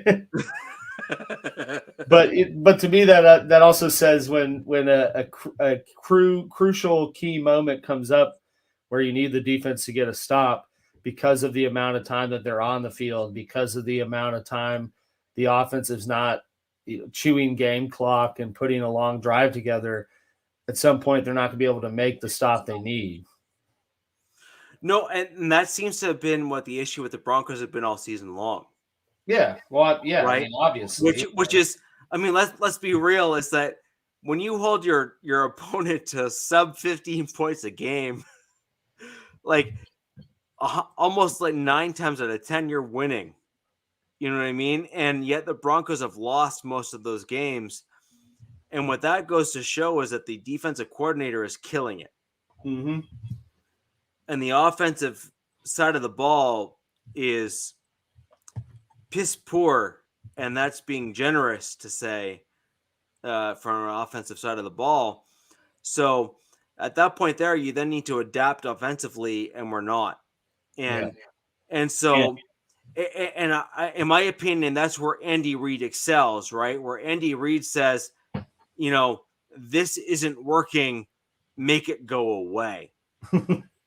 And I think look, I think that shows a tremendous amount of discipline from an offensive coordinator and an offensive head coach to say, hey, this defense that we're going up against is killing our run game. Who cares? Just go. And scheming to just win the game. I think that Andy Reid, Eric Bieniemy, in conjunction with one another, have done a tremendous job with the Chiefs over the last 6 years. Yeah, I think you got to give the credit all to Reid, but yeah, look, I'm trying to be kind in the way that I'm assessing this, but I mean, I think most of it goes to Reid, and I think that that's also one of the reasons why Eric Bieniemy has not got a head coaching job. Oh yeah, absolutely. But all of that aside, I think that you have an offensive coach who is in the upper echelon of the NFL. Yeah, without a doubt. I mean, I think that's, I don't care who you are. You could be a Broncos fan or a Chiefs fan. I don't care who you are. He is elite. And he's also shown the ability. There's like a story, well, not a story, but kind of just like a running thing. You know, Reid has, for whoever they play that week, he comes in Monday, Tuesday, depending on their schedule, but he has like 5 plays he physically, created for this team. So, he's constantly evolving his offense and his offensive approach. And, like you said, he's playing chess out there. But yeah, I'm not trying to, I don't see how KC doesn't win this game, especially coming off of a tough loss to Cincinnati. I think they're going to come out all cylinders firing, and we'll you got the hiccups again, but they're gonna put some points on the board. Well, I agree, and I think that ultimately KC does win this game, and I actually think that KC has a legitimate opportunity to yet again sweep my Denver Broncos. It pains me, right here to say that out loud, but the Broncos have not done enough offensively to develop an offensive identity this particular season. I think a lot of that has to do with only focusing on the quarterback and ignoring the fact that their offensive line needed work. And I think that's a different episode in and of itself. Oh yeah, we could do a whole 2-hour episode on that. Yeah, no, I agree, and I think that our Raiders safety there can really actually add some true insight into that as well. Absolutely, we had on the show. If we can give credit where credit is due, fantastic insight. I love having former players on the podcast. And yeah, that was awesome. It's totally random.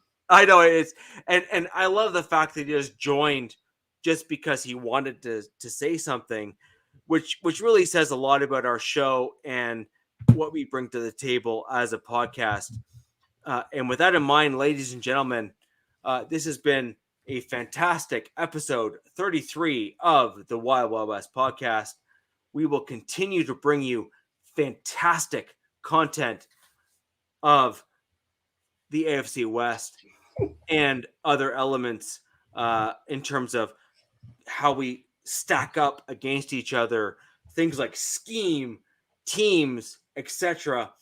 And we are going to continue to do that over the course of both this season and throughout the offseason. And with that in mind, my name is RichiRichEh of the Amateur Team Network. This is Alec Givens of the Arrowhead Attic. And we obviously had Coach Defense and Captain Jack Rackham, who both had other commitments shortly after this podcast. If you have any other comments, questions, likes, etc., please click those thumbs up after the video. And until next week, this is the Wild Wild West, where the West Side is the best side. We will see you next week.